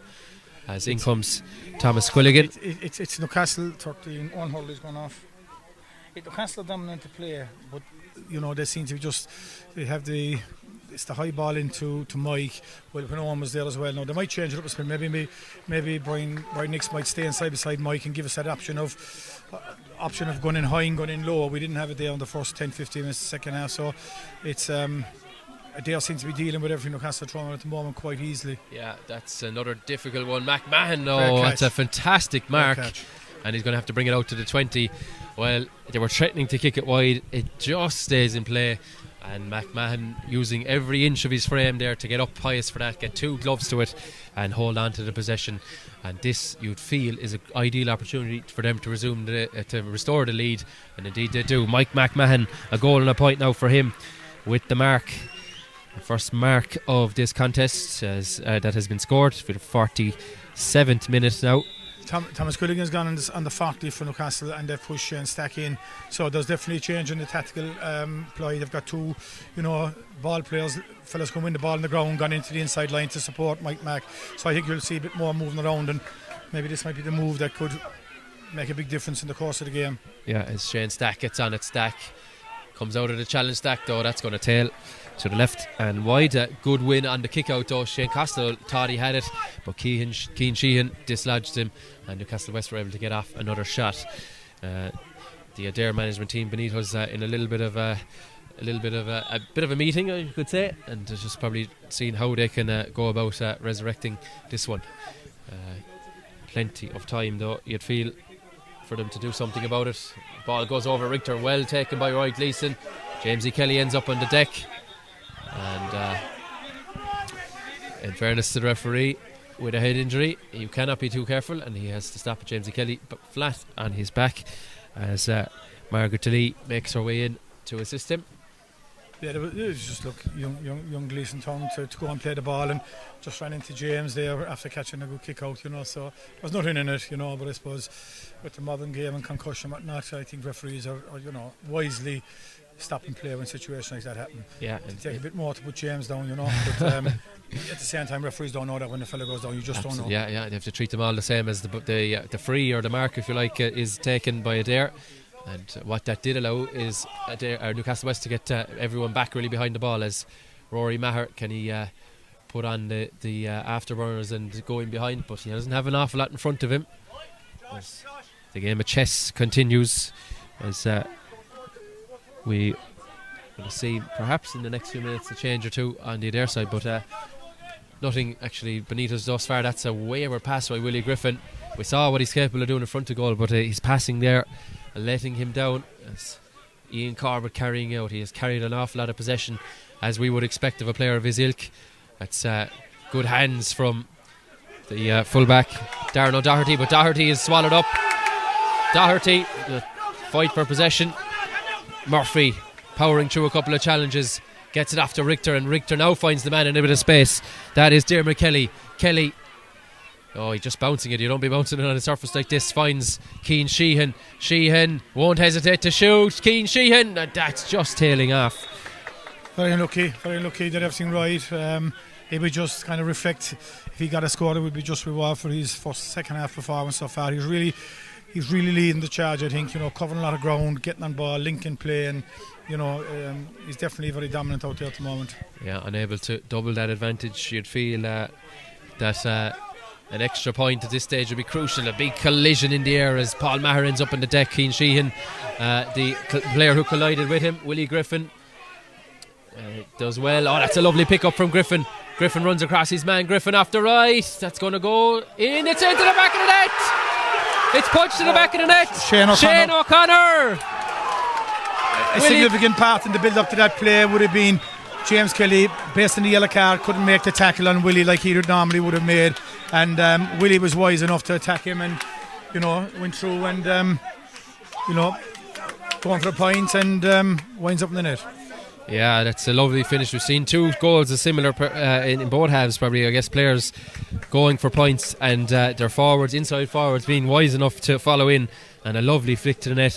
I mentioned when Shane O'Connor came on that he would be looking to play a big part in this one. Well, he most certainly has. They have the lead for the very first time with just around 9 minutes to go here in Kilmallock.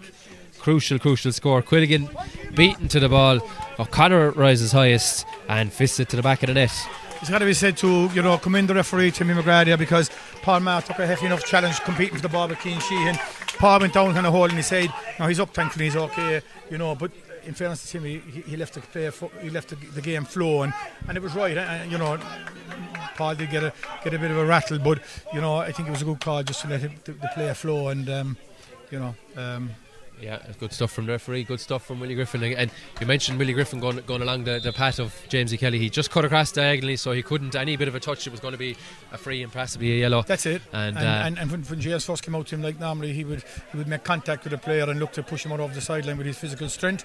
He just didn't go there because he had a yellow card, and Willie realised that, and smartly, soccer style, went around him, and it was a lovely pick up too. We must not forget a lovely little scoop into the hands, and Adare now have the impetus as a crow. Nearly joins us in here, maybe not a magpie at this point, but we're okay to continue here. We're just inside the crucial minutes. The long season for these sides. They came through 5 group games, both of them straight into the semi-finals. They came through those just about unscathed. And Newcastlewest, well, their backs are to the wall now, and maybe a bit like last year, the shoe was on the other foot. They are the ones chasing this contest. They have conceded a goal down the stretch, and Adare now have something to hold on to, thanks to the man wearing number 28, Shane O'Connor. Jamesy Kelly Kelly sending it high, sending it to the right hand side and wide.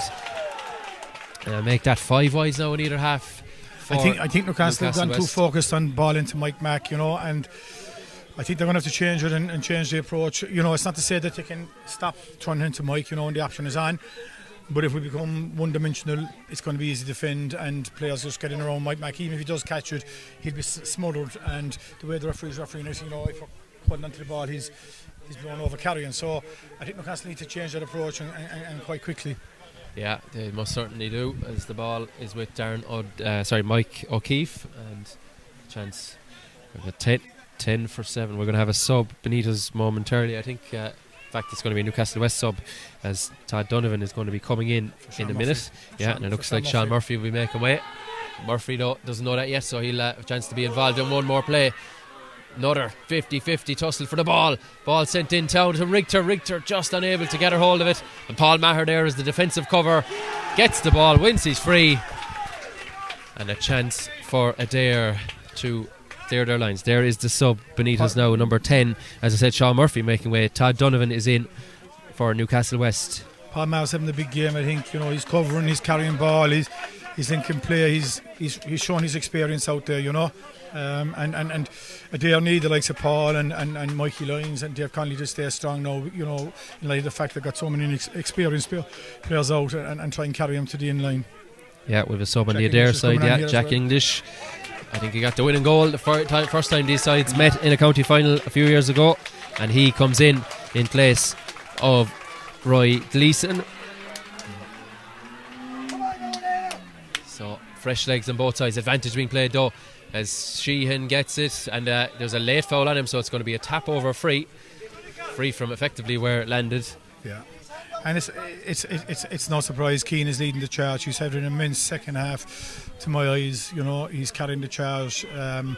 But like one league in there, I don't know was he going for a point or not, but he was putting the ball in high, and we do seem to think like that. Dave Connolly is is doing well on Mike, and it's not like it was last year. Yeah, as the free is tapped over by Thomas Quilligan, and we're back to a 1 point game, 1-0 in favour of Adare on this occasion. That goal will be crucial. Yeah, 1-5 to 2-3. That's well taken point from a easily scored free from Quilligan. Quilligan now on possession of it here, met by the opposite number 21. Lovely little solar from Quilligan, and he dishes it out to Ian Corbett. And Corbett into Kelly. Kelly has space to attack though, has to gather it at the second attempt, and that just delays it ever so slightly. Again, Sheehan off the shoulder here, and this is Sheehan. Cian Sheehan, can he level the contest? He's to check back. It's back to Kelly. Wide, is it? It is just outside the post and wide, and nearly at the half dozen now. 11 wides for Newcastlewest. They made the opportunity, but the radar not working. As Jeffrey Alfred with the free. He's displaced Brendan Carmody, who I believe has not been available for most of the season with work commitments in Dublin. But in fairness to Alfred, he's had a decent season, decent campaign, as Paul Maher gets the kick out that Jack English spills. Willie Griffin off the ground, and Griffin kicks the ball away. And the frustration with Griffin for that one, that was an opportunity for them to just bring the game down into the last few minutes, down into the Adare half, or into the Newcastlewest half. We've 3.5 minutes, as you can see there on your screens, 3.5 minutes of normal time to go. Interesting to see what Patsy Coffey will raise aloft on his board in a couple of minutes, as Quilligan in the quarterback role, sending it inside. Paul Maher's there in the cover, and again Connolly just has to dislodge, just has to disrupt, and it finds its way to Jeffrey Alfred. Newcastlewest struggling to find answers thus far. Just 3 scores in the second half. They've turned it over now. Is there a short pull? There is. Ball is sent wide, but there's going to be a free. Great turnover, Brian Nix. Didn't give up a last cause and managed to punch it clear from whoever the thereby was coming out. Keane got on the break, had the shot. Probably was a shot to nothing because he was fouled. He knew the shirt was pulled. So it's going to be tight. But what was interesting there, one of the previous players, James Kelly, got the ball in the middle of the field. Now, knowing James like I know him from being a young lad, he could have proceeded forward and would normally kick the score from there, but he didn't. He passed it out wide, and I'm looking here scratching my head thinking, why wouldn't the fella, if he's kicks, he's well capable of doing that, you know. He's got a good head in his shoulders, you know, for knowing when to go short, knowing to go long, he's generally a good reader of the game and a good baller, you know. Yeah, it's a chance now for Quilligan to level this one up. Quilligan off the ground, off the left, curls it. Great score. Oh, lovely score. Well, that's probably why they brought him on. He's landed a free from his hands and now one off the ground. And with just about 2 minutes to play, we are level. Big kick out. Jeffrey Alfred, can you find one of your teammates? He goes high, he goes long. Who's going to be underneath it? Cian Sheehan, well taken by Jack English. And English ends up on the deck. Perhaps twisted an ear or an ankle there. Yeah, great field, because Cian Sheehan was storming in behind him and absolutely looking to disrupt, but great clean catch. Great catch. And you know, it's what Adare needed. You know, they've conceded the last 2 scores, 2 frees, and you know, Newcastle kind of going at them, so they needed someone to get up to the clouds and pull that ball out there. And in fairness to Jack English, she just did that. Yeah, and again, a bit like the one they got a couple of minutes ago, Mark, there allow Newcastlewest to drop back. English is going to be okay to continue, and he's going to have to take this one. So what does he have in front of him? Gives it to Maher, very, very close. Play does go on as Maher diagonally spins it inside. There's a foot race for this one.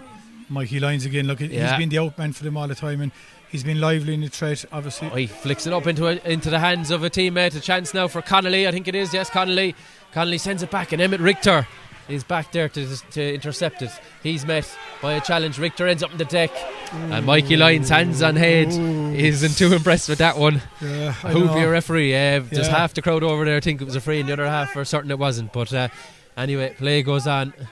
This is a tactical change here. Oh, there's a bit of a spill here. Foul it is the foul. Ball on the deck. Well, great work by there. Yeah, Willie Griffin gets the squeeze, sees the slip, sees the spill, gets in on it, and forces the mistake. If we're seeing a tactical change here from Adare, but Dave Connolly's up marking centre back on Thomas Quilligan, and Jack Fitzgerald's gone in and Mike McMahon inside, so that could be quite interesting. Dave has done a really good job. I don't know, is it just because general play has allowed it to come up that way, but yeah, Dave has gone back there now, I think. Yeah, just to inform you, we're going to have 4 additional minutes. We're nearly at the 60 as the ball is tapped over. Could that be a county final winning free from Mark Connolly? And he won't get an easier one all afternoon, but they still have to be scored. And the race to 10 points are there, but will 10 points be enough? 2 goals and 4 to Newcastlewest, goal and 6. Quilligan goes short to O'Keefe. Quilligan can't get it back, so the squeeze is put on, and it finds its way out to Ruan O'Connor. O'Connor can give it to Quilligan now. Every little possession, every little mistake being shouted at by Adare. They want frees, they want a turnover, they want something to go their way, as O'Connor is felled on the way out, ends up on the deck. Bit of a heavy one there, and Adare have to put the brakes on, go into reverse, not in neutral, get into reverse, lads, and get yourselves back to field. That's the shouts from beneath us here as Quilligan is all the way back. There's a black card there for Mikey Lyons, I should say, so he's going to play no further part. That could be significant, you know, with 2 or 3 minutes. But look, it's reflective of the last 6 years.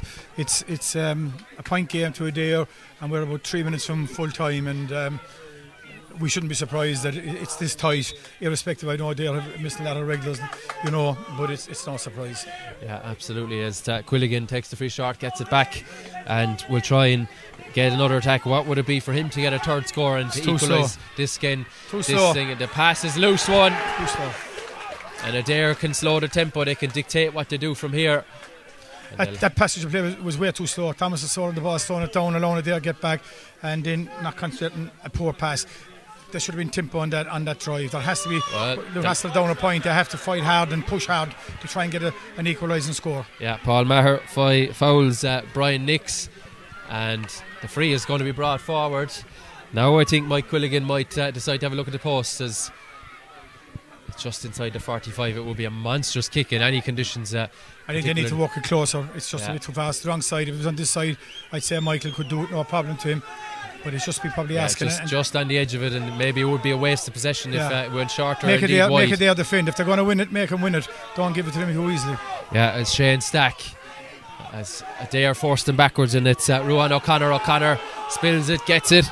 Brian O'Sullivan, not the greatest of passes, as Sheehan Oh, Paul Maher intercepts. Adare have it.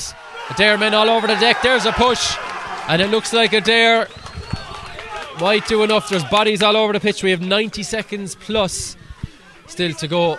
Great interception, Paul Maher again. He's at Keane Sheehan on the Newcastle side. I thought he's had a huge second half, but Paul Maher in the second half has had a huge game for the day. And I have to say, coupled with Dave Connolly. Dave Connolly's been immense because Newcastle were targeting.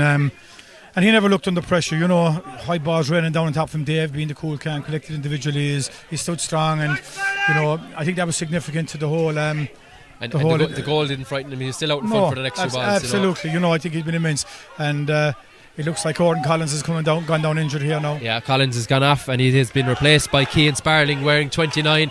Sparling mightn't get much involved. No, he's not gone off. Oran hasn't gone off the field. So 16 in the field. They're going to have to go back. I suppose. Yeah. Everyone just needs to drop it a touch if they can. Tensions get high, but that's what you expect. And this is what it's all about. Yeah. So where are we going to resume? Referee, I think, just wants to. I imagine he had to bring it back and restart the game from where it was, because he wasn't aware. I don't think there was any malice from there. It was just Oran Collins was making his way off. Miscommunication between the officials, perhaps, and we resume. Oh, he's going to throw it up, I'd say. He's going to throw it up. Well, what about that? Yeah. What an opportunity for Newcastlewest to turn it over. So temporarily with 16. Great strength by Jack English under the high ball. It off. 2 minutes. Dull holds on to it too long. Adare are going to get one more opportunity. Ian Corbett switches it across. Quilligan. That's to Seamus Hurley, I believe. Back to Quilligan. Surveying his options. Quilligan off the left. It's going to be intercepted, is it? No, it's taken off the right foot. Over the bar from Darren O'Doherty. One of the most unlikely players to pop up with a score, but he showed the composure required. Great pass for Thomas Quilligan to pick out whoever picked out here on this side, and slipped it to Darren.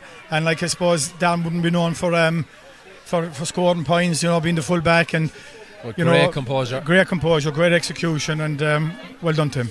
Well done to him. We're going to be level. Well, they'll be maybe talking about that passage of play because Adare had it, but they did have 16 on the pitch accidentally, temporarily. The ball thrown in, and Adare came up with the goods in terms of winning the free. So, by my own watch, we have 35 minutes played. We've had a couple of stoppages. We had Oran Collins down injured. I think the wise thing to do is blow it and give both teams a crack at it again. Give them another go. Yeah, So I don't think they do have a couple of weeks to the Munster club, which will be against Clonmel Commercials or Nemo Rangers. So there is an opportunity. Extra time is up. Well, there's an extra time on the day. James is getting booked here. That means he's walking because that's his second yellow card. It was a red apiece, I believe, or maybe a black card for. But Mikey Lyons is off, so I'm not sure what this. Yeah, he's only after going on. So James Kelly has been dismissed. I can tell you that for a fact. He has got a second yellow, and so it's 13 versus 14. Yeah, I think Cian Sparling, perhaps a black card. We'll try and confirm that if we can at all. He is off. So it's effectively a red anyway at this point of a match. 13-14 for the last few minutes. There's the goal scorer. The man Shane O'Connor sends it inside direct.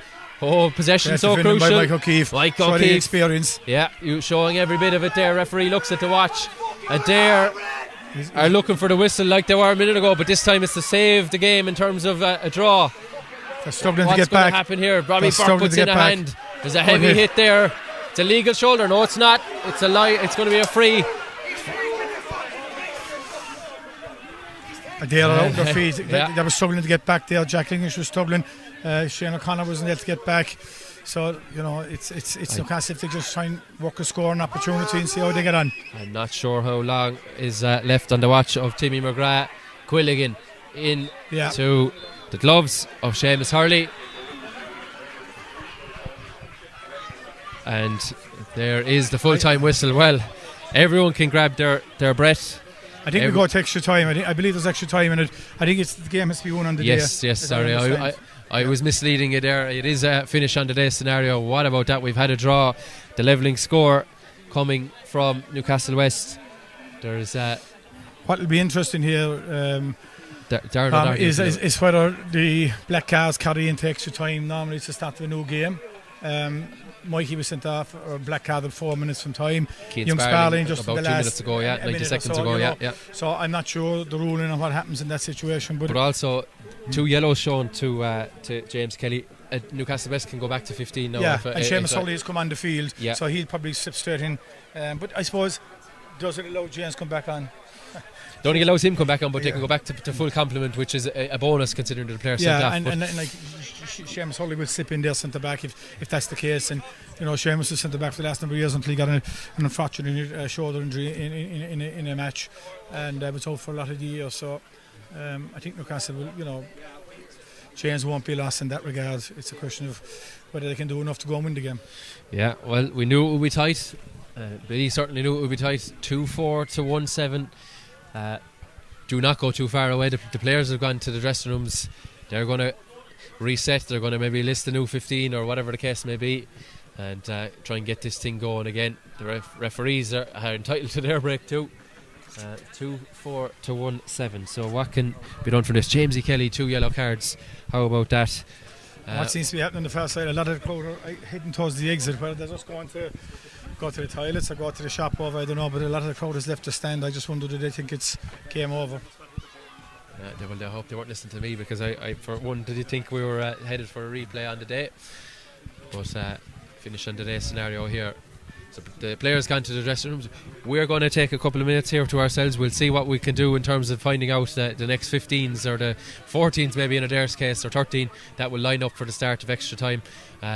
We're no closer really to knowing who's going to win the Irish Wire Products Limerick Senior Football Championship. Join us again in a few minutes. Don't go too far away.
Very welcome back to Kilmallock for the now extra time period of this Irish Wire Products Limerick Senior Football Championship final. It is 1-7 to 2-4 deadlocked at the end of 60 minutes.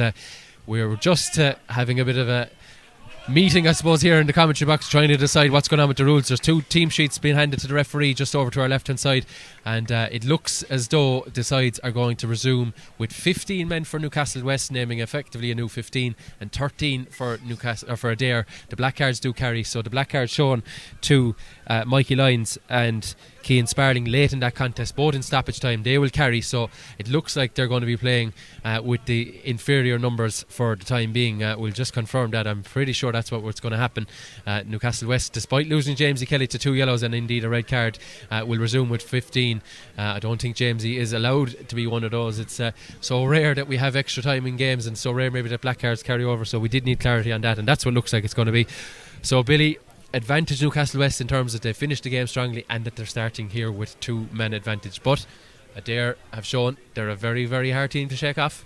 Absolutely, and look, definitely Newcastle have the numerical advantage. It's kind of strange, you know, that Newcastle have a red card and Adare have 2 black cards. Newcastle can start with 15, Adare can't. You know, it's either a new game or it's not, you know, and it seems an innocuous kind of rule to me. It just doesn't kind of make sense. But look, and especially when Sparling and Jamesy were cautioned for the same in the same incident. One got black, one got yellow, which is fair enough. That's the referee's prerogative. But one of them is getting doubly punished in terms of his team are down a man, and the other one isn't because they're back up to 15. Newcastle can bring in an extra man because it's the start of a new game. Yeah. So if it's the start of a new game, then why does that apply to black cards as well? It just, you know, it's one of those things in GA that it never seems to amaze us, you know. Yeah. A bylaw change perhaps needed. I think so. In look, time it to just come. Doesn't make sense, you know. So Adare starting with 4 forwards. We'll do our best to let you know of any personnel changes as the game is back underway.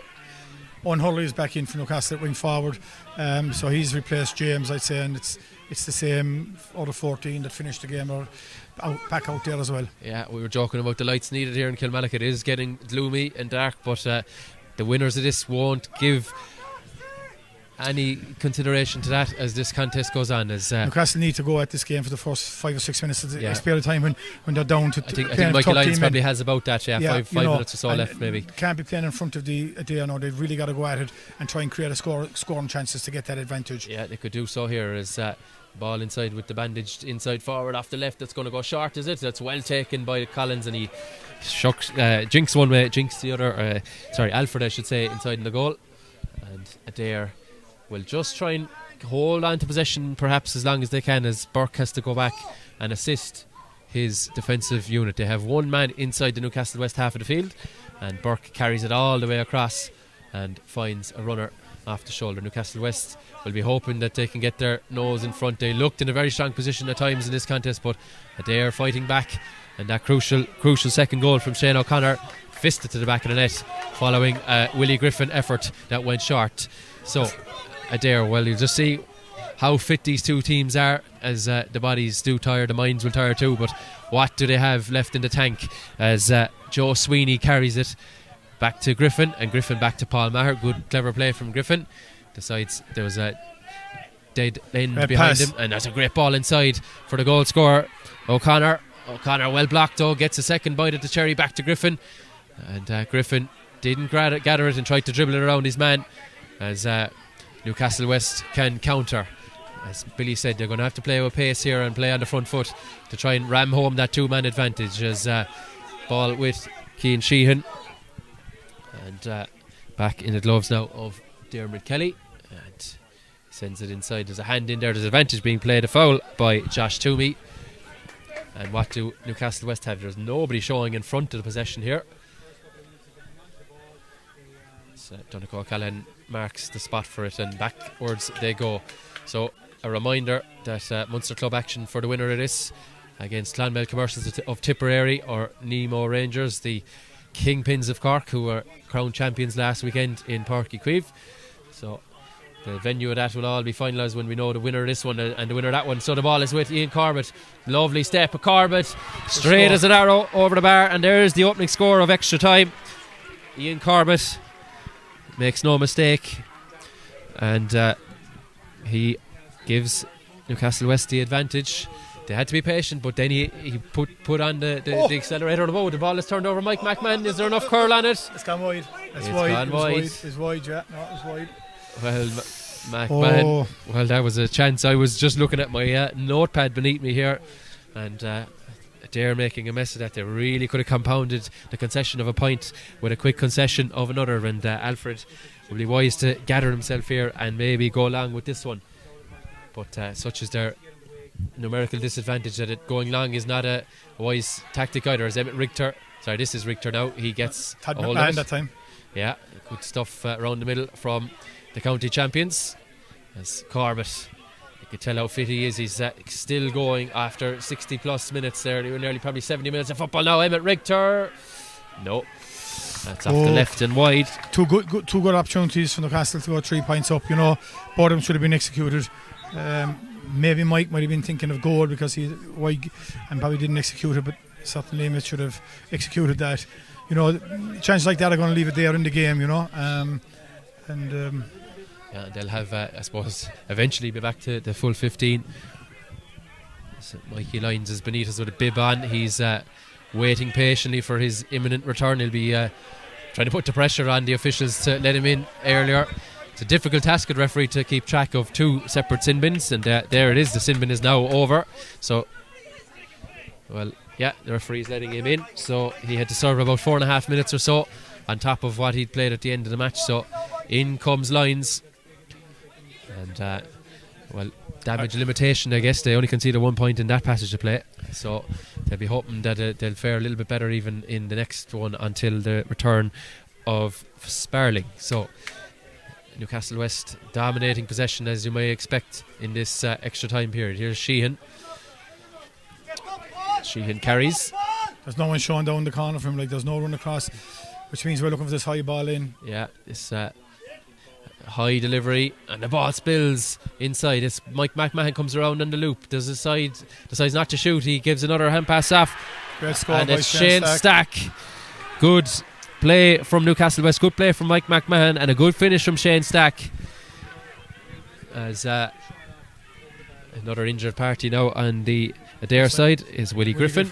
Yeah. There's 2 points now. You'd feel is a considerable enough advantage at this point, but a goal and 9 would be enough to win plenty of county finals in the last number of years. I was looking at the scores of the last 20 years, and only twice since the year 2000 has a team broken the 20-point mark. A lot of that owing to the winter's conditions, such as November afternoons like this one. But you know, the finals each score of significant value. We saw a low-scoring final last year. We've seen plenty of them down the years, and this one a little no different really. Two sides who know each other oh so well, and Willie Griffin, he's taken a little bit of the sting out of that one, and he is okay to continue as Alfred puts the ball on the tee, and he launches it high. It's Costello's underneath. Costello now I think is pulled up with a bit of cramp. He went off in the semi-final with cramp, so Newcastlewest, can they turn it over? There's a tussle again for possession, but here is Doherty. He reads the path of it, and his hand-passing hand is pulled back. And I think the next passage of play to the next score is going to be important for Adare. They need to keep themselves within, you know, a point of Newcastle. Going out to 3 would be a sizable advantage. The way the game is penned out, you know, it hasn't been a whole pile of scores. Of course, they could get a goal to nullify the 3 point if they found themselves 3 behind. But legs are getting tired, minds are getting tired, as you said, and it's just going to be more harder and tougher for players. So I think this passage of play to the next score is going to be probably the winning and losing of the game. Yeah, Connolly, Mark Connolly, that is one of 3 Connolly brothers in the squad. Only 2 of them out there today. He has come back out the field to gather it, and Joe Sweeney in possession. There's 2 sets of fresh legs. Well, Cian Sparling, I'm going to count him as fresh. He's going to come back in a moment, and looks like Charlie McCarthy, a man who scored a goal in a county final win over Ballylanders a few years ago. He is readying himself beneath us as well. So Adare holding on to possession, taking the sting out of the Newcastlewest effort in the second half. That's delivered high, it's delivered long.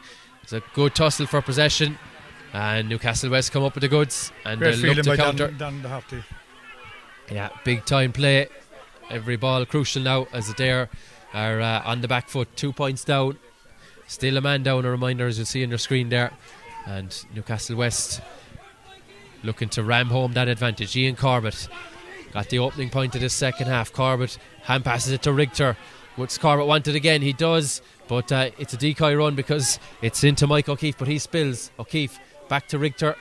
And Richter, a lot of players today have had disappointing bits of handling from their own point of view. As McMahon off the right. Oh, look at that! Yeah, score off the outside the boot. Look at that from Mike McMahon.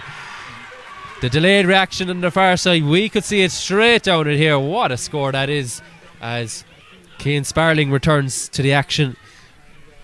And outside of the foot, when they go right, Billy, they're a sight to behold. As anyone who knows that was in Limerick with me, they're not ones I like to see players taking because they're a shot to nothing in my head, you know.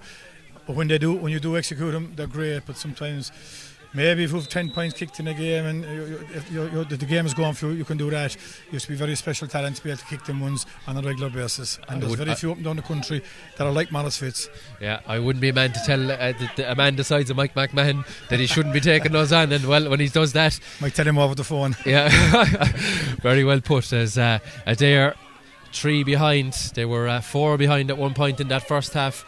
They came up with a green flag through a Robbie Burke penalty. That seems like an eternity ago, really. They may need another green flag to force this game to penalties, or in fact if they can try and nick it themselves. The Father Casey Cup, it awaits one of these sides. It's very, very familiar to the two of them. As Paul Maher, you can see the work that Adrian O'Brien has done with the inter-county players like Paul, and his fitness not letting him down, but his passing on that case is, as Newcastle try and counter as Owen Hurley. He's going to carry the possession into Nix, and the Nix though is intercepted by Doherty, and Doherty straight away to Maher. Oh, that's a good recovery. That's what you want when your player makes a mistake, that he does everything in his power to win the possession back, and most certainly did that, as the crowd possession again changes hands. Doherty wins his free. The disgruntlement of the Newcastlewest faithful on the far side. We'll have 1 extra minute at the end of this half. Connolly into the tackle, and he is fouled. He's pulled around the hips, and it's not on a dance floor, so it's going to be a free. The free going in favour of Adare. So 43 metres or so from goal is Burke. Does he have enough stamina in the legs to strike it? You know, it's difficult when you're cramped to put in the power or the accuracy that you'd like. And that's what it looks like. You know, there's a lot of lads, you know, suffering now the effects of the last 75 odd minutes, you know, and you know, I'd still fancy Robbie to nail it though. Perhaps a shorter run up than maybe we're used to with him, but I'm sure he'll get the laugh that he normally does. Dead straight in front of the post by the looks of it. Oh yes, it has the height. Oh, look at that, straight over the bar. And there is the half-time whistle. Big score just to keep him within touch and distance right on the stroke at half-time, you know. So yeah, look, it's even Steven almost, you know. I don't know, Newcastle are definitely dominating possession and seems to be more of a threat. Adare kind of playing on the counter, and they're going to have to dig deep for these final 10 minutes. They seem to be suffering a bit more than Newcastle in the fitness stakes. But of course we know, look, one goal is going to nail this for one team or the other. Yeah, as Charlie McCarthy will try and ease their injury and fatigue worries. He looks to be coming on. He's been ready for the last few minutes. He will resume. The sides allowed a couple of minutes interval, I guess, on the opposite sides of the field.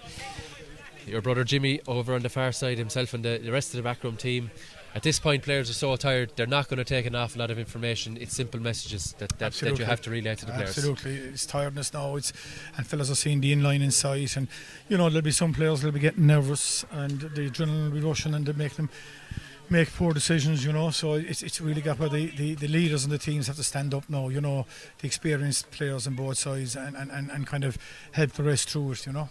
Yeah, on the Adare side, their management team taking a mini meeting over to our left, but the players are in amongst it, and good to see the subs in there. Even Brendan Carmody, the long serving goalkeeper, he's inside. He's slapping players in the back, getting going ever so slightly again, and in amongst them as well is Mikey Lyons, who went off very early in this contest, I think just after the 10-minute mark through injury, and he's hoping that it's a day to remember. Despite that injury, the side need to come up with something, as does John Bruder. What words of wisdom can he add into them here for the next 10 minutes of play? We're 15 on 15. advantage Newcastlewest on the score sheet, but Adare, well, they have not lied down at all in this contest. So no, absolutely, and look, you know, with everything that they've suffered in the course of the game and in the lead up to the game, they've got to be commended. Whatever comes out, whatever way this result goes, you know, they've got, you know, they can be very proud of themselves. And you know, lesser teams and lesser clubs would capitulate. You know, you're calling out Davy Lyons there, Hughie Burke. They've had Owen Ryan, Gareth Spallin, Owen Costello. There's a number of lads they're losing cramp and they're still going at it, and like they're still, this game is going to go right to the wire, like, and I suppose all John can tell him at this stage is he might be betting 10 points to be betting 2. Let's go for it, yeah. Go for it. Let's go you for know, it, yeah. Go for it. And perhaps in the Newcastlewest side, they will want to continue the good work of that last 10 minutes, but they don't want to sit back and draw Adare onto them, because that's when mistakes happen. That's where you give away frees. We just saw Burke knocking over a long range free. They'll have to attack it with a degree of caution. You know, you want to play in the front foot. Let's not overcommit, but let's not sit back either, because football is not a game. Neither is hurling. Football is not a game where you can just sit back on a lead. It's just not possible. No.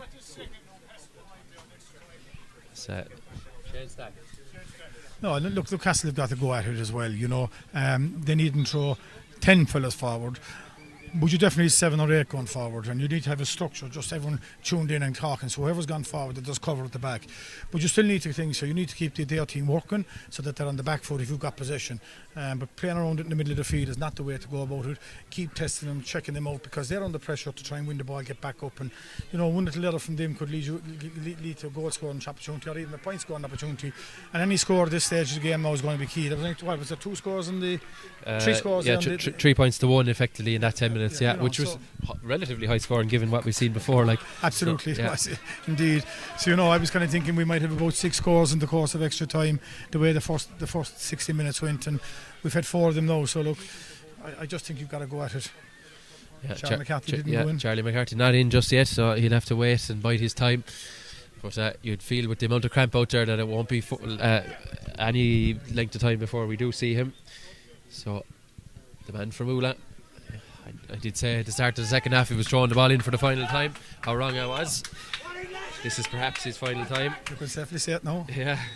As he gets us back underway here for the final 10 minutes of the Irish Wire Products Limerick Senior Football Championship. And a very, very decent campaign, and a campaign that saw Galbally relegated, but is there another team in black and white that's going to be top of the tree again? There's through the tackle, and that's an ideal start to the half. There's one from Mike to come up, yeah, you know. Straight Mike McMahon salutes his long-serving teammate Mike Quilligan and tells him, let's come up and have a go at this, and at the very least it will take, you know, a couple of seconds off the clock, and if it goes wide it will allow Newcastlewest to set themselves up for an Adare kick out. So Quilligan, you'd expect Mike to have the distance, you know, there'd be no question. It's all about the accuracy. And yeah, we saw him in Skeeton the last day. He you know, he had the, as you say, he had the distance, no problem, but maybe a couple that just skewed either side. So what can he do in this one? You know, he was an accomplished free taker, and when he was playing out the field in his day. So you know, I think he'll be thereabouts with it. Yeah. So Quilligan stands over it, looks at the posts, and goes through his routine that all good free takers will have. That's not going to go though. It's going to go, I was going to say left and wide, but kept in play by Jeffrey Alford. Maybe not the wisest thing to do, but they do find their way out, and Alford will be an option again for Maher, who instead goes back to David Connolly. Adare could get themselves in a bit of trouble here as Jack Fitzgerald gets on it and he gives it back to Alfred, and they do find their way out of the press. 2 points, such a delicate lead for the men from Newcastlewest. There's a free out now, and all the time the clock seems to be working against Adare. They struck late for that maiden county final win 5 or 6 years ago with a last minute goal that really will have sickened Newcastlewest, and they won't want to let that happen to them again. And revenge, I guess, of sorts was had in last year's final, and who's going to win 2 out of 3 in final clashes. The ball now with Paul Maher. Maher is pulled back there by the number 18, that's Dermot Kelly, and the free probably outside the 45. Adare look to get on with it. They've kicked away the ball, probably and understandably they want to move the ball fast, because the way both teams are setting up, they're going to be getting bodies behind, so it's going to be harder to get a scoring opportunity. Yeah, with more cramp inside. Margaret DeLee certainly earning her crust today.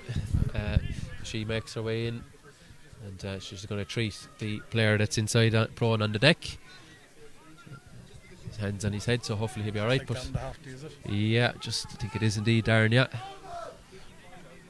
The man who forced extra time with that lovely point off Quilligan pass, as Burke is going to have a go from the depths of hell, you could say. A long way from goal, but we saw the height and distance he got on previous efforts, so it's a bit far out. It is, yeah. This is going to drop short, I would think. So look, we'll see what happens. It's about 55 metres or so out. Oh yes, super strike it is, and that just tails to the right of it. Strike. You mustn't know him that well, Bill. You didn't think he'd even reach the goals, huh? No. But tremendous strike. There is a thing with Rob, like in situations when the pressure is at its highest, he's very comfortable in those situations. He like we saw the penalty and the free a few minutes ago. And Cusick Parker. You know, you'll always know him. He's very good under pressure like that. Yeah, I just love the height he gets in it. It's such a difficult skill. Some players can just about creak him over from there, but he has put that one wide. He did have the distance, as we saw. Mike McMahon takes the kick out, and Newcastlewest now need leaders and they need players to carry possession. As I see Jimmy Lee scurrying up the sideline there looking for a body. I think they're going to make another change. Advantage being played now, and Sheehan off the outside of the boot. It's intercepted and no advantage accruing. Frustration for Adare and chance for at this stage. You know, Dave Connolly has been very much in control of the box all day long. Attack that ball again. They could do worse now than release him, you know, in the last 5 or 6 minutes of the game. Perhaps given the position he's played, there was a little bit of more gas in those legs as well, and he is a good footballer too. Yeah, he's a good footballer. But look, you know, I suppose you're in a position whereby if anything creaked in, and Mike, because Mike has come out the field, and I suspect you might see Mike out more for kick-outs if we have to take him. So maybe it might be an opportunity for Dave to bomb on. Although we saw what happened to Monaleen when they went gun ho in stoppage time in the semi-final. They were caught for a sucker punch of a goal that effectively ended their hopes of getting back to the senior decider, and I suppose pushed Newcastlewest into the position. So we're going to have a sub for the Magpies. Just waiting for the confirmation of who that is. Patsy Coffey is sprinting up for his board. It looks like Ian Neville to me, just out of minors as well last year. Dan Doherty going off, I'd say it's cramp. It looks like cramp. Yeah, indeed it is. It's 3. Darren O'Doherty is replaced by Aaron Neville. So we're back underway. The Newcastlewest go short with the free. It's 5 minutes now gone, halfway through this second period of extra time, as Adare now prepare their own number 17. That is Adam Canny, and the ball trickles its way out wide, a third wide in this extra time period. The light beginning to fade on us here, and it's beginning to fade on Adare's chances, you feel, but they're going to have to summon something to win it, and Mikey Lyons makes way, and in goes Adam Canny. The only thing I'd say, Tom, right now is that Newcastle are leading by 2 points, and the last, down as far as the last play, the game is in the melting pot right till the last kick of the game. It most certainly is. Sheehan there with English, and English just about outmuscles him, and Sheehan has a bit of a cramp there. I can see it busting out of his right leg as the ball sent inside. Chance now straight into the action is Canny. That's a great dislodge, and Newcastlewest with the numbers back and tidy up possession. Mike McMahon checks one way and just about gets away with the steps as he dishes it out. Well, what about that for a pass across the field? There's cramp all over the pitch, bodies falling left, right and centre, as Mike O'Keefe shows that his fitness levels are not too shabby at all. He gets it back here from Quilligan, and possession is the order of the day for Newcastlewest. Another cramp there as the ball is handed off. Richter though spills it. He's a young man, he should be fit enough. Bobby Walker's gone down with cramp. Kelly's gone down with cramp. There's someone else gone down the far side with cramp. Yeah. God, they're dropping like flies. I suppose, look, credit to both sets of panels, for giving us this entertainment. There's a chance here. Is it going to be intercepted? It's a heavy hit there. That's a goal chance. Sent inside. Goes for a goal from there. Oh, it's out for a 45. Man, well, what drama. Mike Quilligan somehow dived. He was the player, I think, who spilled the ball in the first instance, but recovers somewhat to block that effort out. The only thing is that Robbie's getting cramp over on the far side, so he's not going to be able to take the 45. Emmett Richter has got cramp. It looks like Dermot Kelly's down with cramp. It's nearly easier to say who doesn't at this point. Yeah, Dermot Connolly is stretching himself outside. I was indicating he's got some bit of cramp. So I have a dead leg myself. That's not from you now, from playing other sports this morning. But the keeper is going to take it. That's Jeffrey Alford. The pitch, I walked across it twice earlier myself, once coming in and once checking the team news. The pitch an awful lot softer than these players would have played most of the year on in the summery conditions, and even into the autumn. We're most definitely in winter football now, as Jeffrey Alford, Newcastlewest, telling him to hurry it up. Alfred strikes, not going to go all the way. Mike McMahon breaks it, and I think he's claiming a square ball there. I don't know. I certainly couldn't call it from here. Mike McMahon looked at he was just standing inside the square, so it was very, very tight. If he was in the square, the referee's nearer than we are. So there's protests go on about that one as Newcastlewest, I think, we're looking to make a sub. Not sure if they made it or not, but anyway, we'll continue down on this near sideline. Adare look to turn over, and they do. Kenny on the ball. Kenny is fouled. A long way from goal to be having a go. It's Adare again trying to get on. But in fairness to the referee, if he's going to have to book him there, he's going to have to book him there. It's whether it is in the first minute or the last, he still has to do the paperwork. That is what the scenario is. As Burke, with loads of lactic acid in those legs, is going to have a strike at goal with a free. Now, finally, we do see the man I've mentioned on a couple of occasions. That is number 24, Charlie McCarthy. He's going to come in, and we'll just see who makes way. It's Willie Griffin.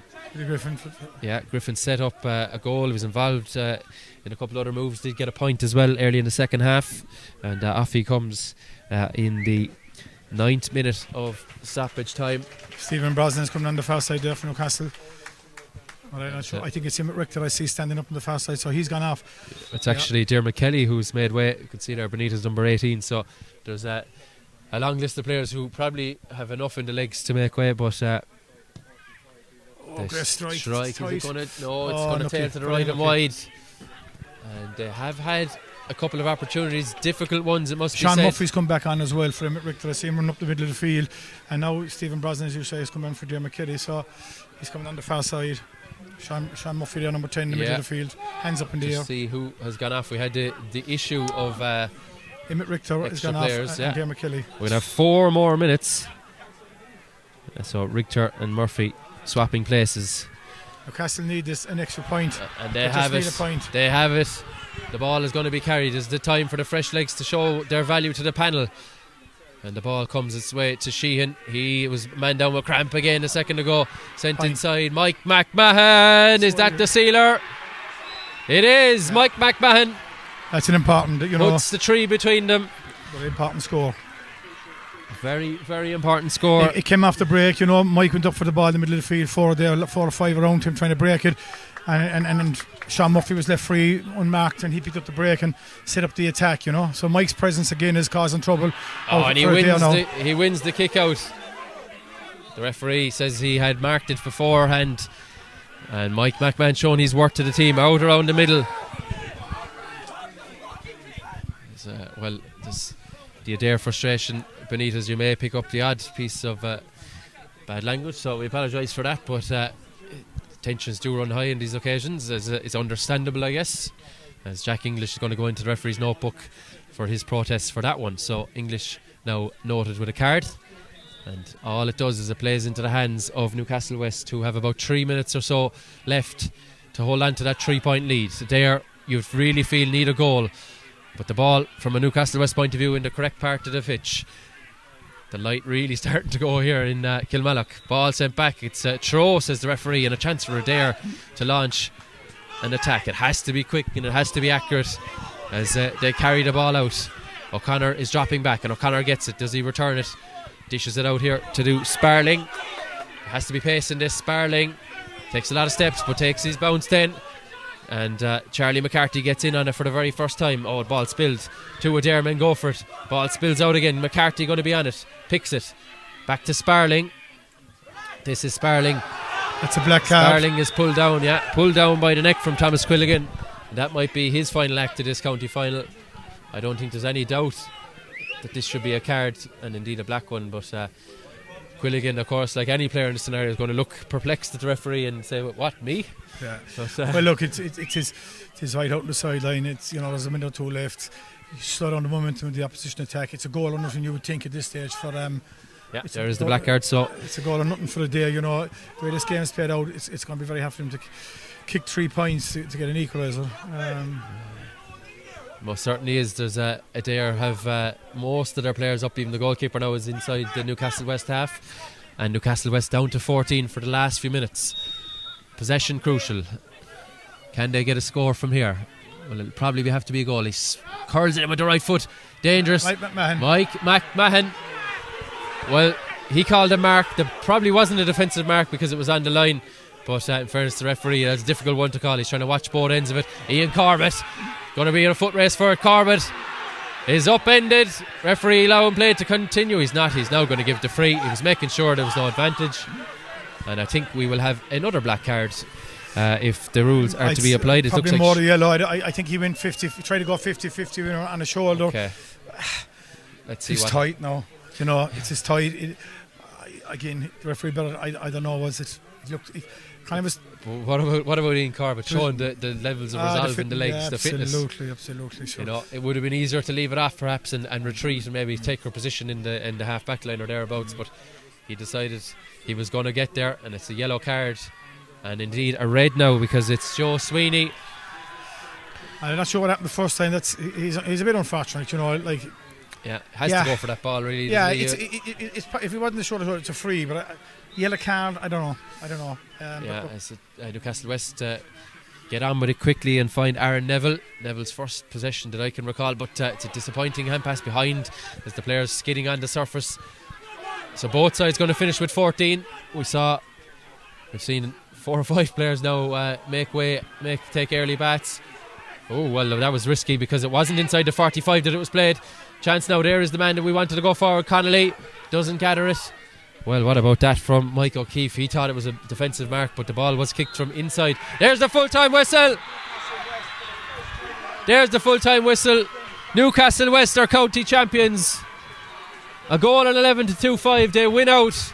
They use their numerical advantage early in the extra time period to take advantage, and they hold on here in the second half.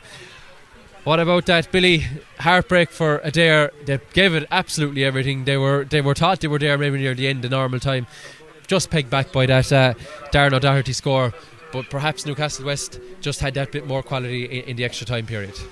Yeah, I suppose it's something Adare look back on, and it was in their own control with Oran coming off, and they'll feel hard done by themselves on that one, and chances are they were probably out the gap at that stage. In fairness to Darren, he had the calm composure to kick it over the bar, and second half I think Newcastle probably went a bit more at it, especially the first period extra time when they had the numbers, and that's what they had to do, and that's what they should have done, and that's what they did. Mike had a quiet game aside foot forward to start with, but then when he came out around the middle of the field there led on inside the full back line when there was dangerous balls dropped in around it, he was very, very good, and he showed his leadership and his experience and his skills. You've got to come in both sets of players.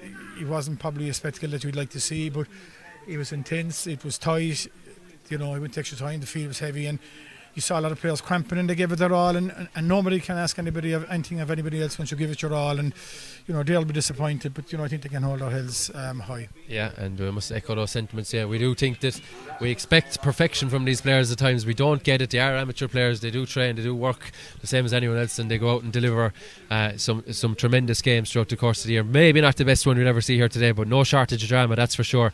And it's Newcastlewest who come up with it. And Billy, I know you're a Newcastlewest man, but for any team to retain a championship in any code, I think I saw a stat online, I can't remember the exact number last night, it was probably, I think it was in the single digits of the 32 senior football championships around the country. Newcastlewest are in that now. I think maybe 8 or 9 teams only around the country. So difficult to retain any title, especially at senior level, and especially when you've a team like Adare pushing you all the way. Yeah, look, when you win a championship at whatever grade and whatever level, you've got to step it up again the following year, because you've got a target on your back from the very minute that final whistle blows and you're the county champions. The target's on your back and everyone wants to beat you, and so you've got to, you know, find that wherewithal within yourself and set the bar higher and stretch yourself. And if you don't do that, you're not going to retain the championship unless it's a very weak championship in a given county. So it's a credit to the boys. You know, they've gone well in the hurling as well this year, and they were dovetailing it and managing it well. And yeah, it's a credit. They've obviously set their standards high, and they're going to have to go a bit higher again next year now, in light of the fact that they're back-to-back champions. Yeah, and your brother, you're obviously delighted for your brother, who wouldn't be to have a brother in this started, but he has put in tremendous work. You mentioned the hurlers there. Strange to see a man dual managing sides, but you know, as you said, the dovetail well. His efforts. Yeah, we'll have the presentation for you in a moment, for those of you at home. But his efforts have gone. They haven't gone unrewarded, shall we say? I know he's the type of guy who won't take a lot of credit out of it, but he's certainly led this ship quite well for this season in both counts. He has.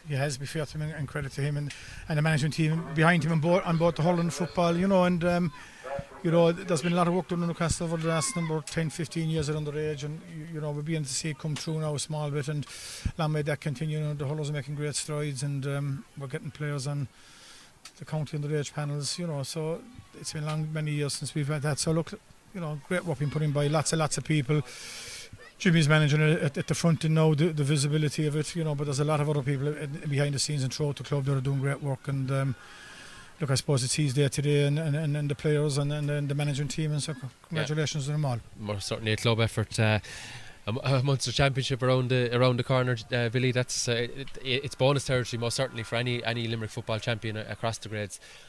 They beat Denier, I think, from Waterford last year in their home ground, and then they were beaten below in Kerry after that by Austin Sachs. But they'll look forward to that now. I know today will be all about this, but when I suppose the dust settles a little bit during the week, they'll be saying, you know what, we better give that another good crack next season. You don't know how many Munster Championship games you'll get under your belt in your career. Absolutely. Look, and whatever team comes out of Limerick in a given year, you know, they've got to be thinking about going and winning games. I think last year was the first time a Limerick senior football team won the first round or any match. It's senior championship in Munster in about 10 or 12, 13 years, whatever it was. So I suppose, you know, something Newcastle will have to try and strive. They'll be playing the winners of Nemo or Clonmel, and that'll be no easy task. But you know, we've got to set the bar high, and you've got to keep striving. And it's something, you know, that the club needs to look at now. Is, you know, they've got to think that for trying to aim and get to Munster finals, if not win them, you know. Especially with all the work that's been done underage, I think a day would be no different, you know. And that's what you've got to do, set the bar high. They'll fancy go over for sure. We just saw Mike McMahon getting the Man of the Match award, so congratulations to Mike. It was his centre back James E. Kelly who got the Man of the Match award last season, and Mike Mack, I think a goal and a point and some very, very important possessions in that second period of extra time. He came out around the middle, used his experience, used his size, and used his footballing talents to good effect. Billy, I'm going to let you go down and soak it in a little bit. Thank you very much for your analysis, and you know, it made the game enjoyable, certainly for myself up here, and hopefully we'll catch you very soon. Thanks, Tom. So for those of you still tuned in, we'll do our best to bring you the presentation from up at the clubhouse. We have a cameraman who's making his way all the way up there, and we'll gather a glimpse of that now. So the team captain is Ian Corbin. He's going to lift the Father Casey Cup in the next couple of minutes, and back-to-back champions. What a special feeling that must be.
One second. No, one second.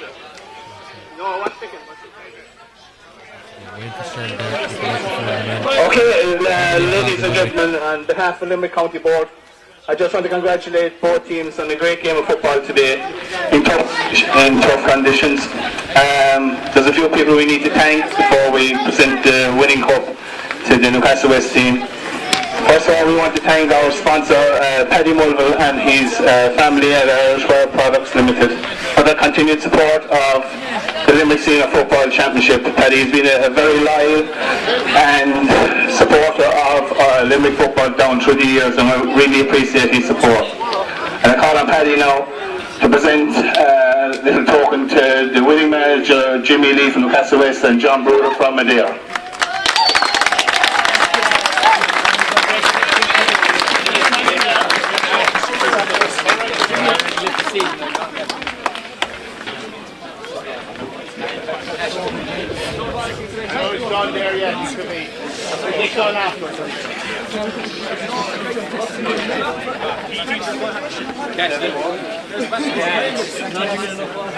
Just to say, delighted to be part of this sponsorship of football in Limerick. You're all well aware that football has come an awful long way in Limerick in the last few years, especially Billy Lee. He has done so much to bring Limerick football up to Division 2 of the league. Well done, Jimmy. Thank you very much. Happy congratulations to Ian Corbett and all the Newcastlewest team and Jimmy Lee. Fantastic victory, fantastic game of football. Congratulations to Adare, where I am living myself, second year in a row, but we'll be back. And again, Ian Corbett and all the boys, well done, and Mike, man of the match, well done.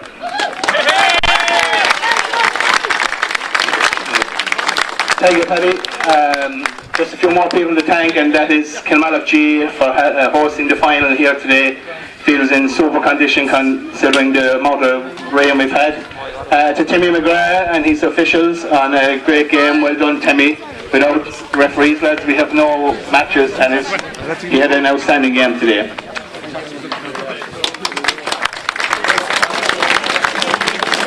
Commiserations to Adare. It's a hard place to be losing the county final, but I'm sure he'll be back stronger than ever next year. Finally, congratulations to Newcastlewest. First time doing it back-to-back, winning the relegation.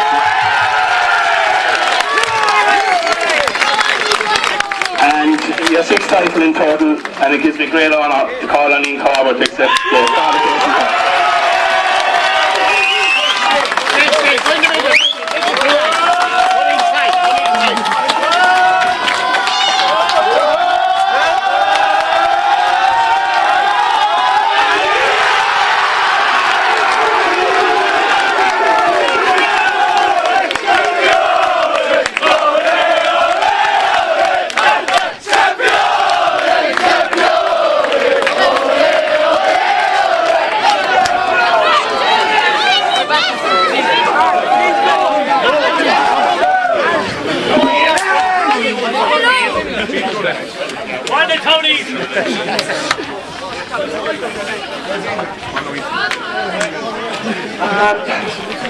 Look, if you want to stand up the box, I want to stand in the box.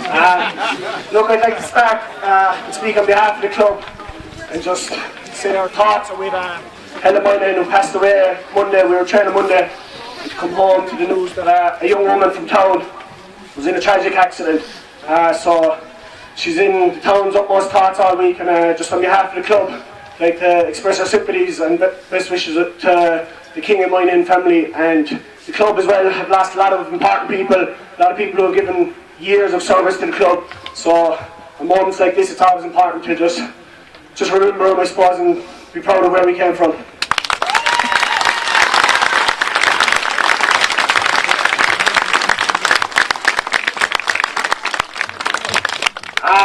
I'll follow it up, and I'd like to thank Irish Wire Productions and Paddy Mulville especially for his continued support and sponsoring the competition. I'd like to thank Timmy McGrath, the ref, and all his linesmen. Timmy, congratulations on your first senior final. It's great to see young refs coming through, and as has been said, we have no games without you, so thanks very much, Timmy.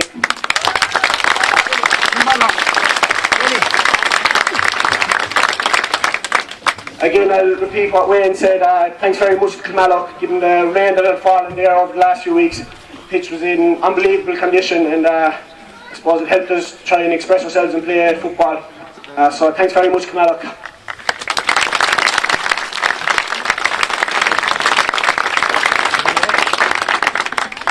To Adare, look, I know very well how you feel. I think you were completely underestimated, given you about a few players, but Christ, you gave us some battle.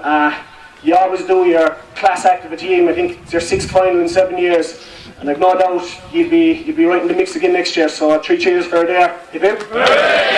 Hip hip. Hip hip.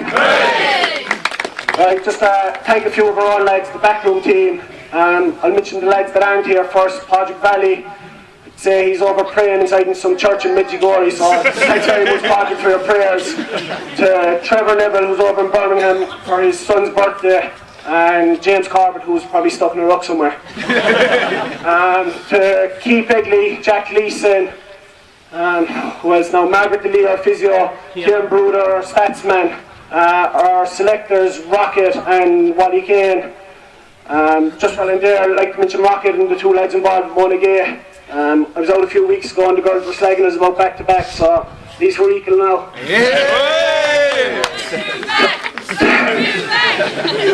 So Stephen Kelly, look, I suppose you've been an inspiration for some of us since we were kids. Your class act, your drive, determination, your commitment, second to none. It's unbelievable. There's so many clubs paying for coaches, and we're just blessed to have you as one of our own in Kentucky and take the team. Thanks very much, Stephen.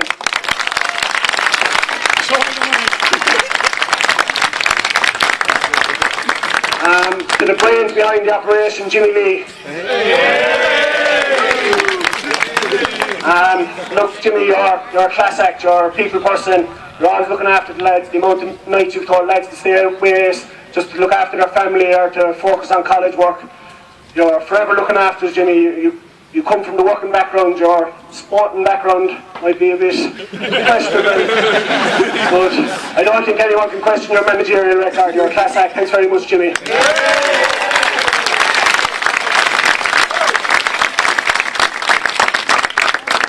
To the boys to my right here, look, it's a pleasure to accept the cup on behalf of you. Firstly, I suppose the dual players. You went 9 weeks in a row training every night of the week, more or less. Came up just short, but I've no doubt Newcastle will be playing senior hurling in the not too distant future. This is the clubs. I think we've been in a final every year since 2019. Look, the dual players, it's class to see, and it's great to see the club thriving on both fronts, and long may it continue. To the boys that just play football, the unskillful ones as some of them call us, look, we trained sometimes with 7 or 8 of us with Stephen out the backfield or down the side. We worked so hard in those conditions, and it's a testament to you boys just to come up training with 7 or 8 and really work our socks off. I haven't much left to say about 3 words. I think we all know them.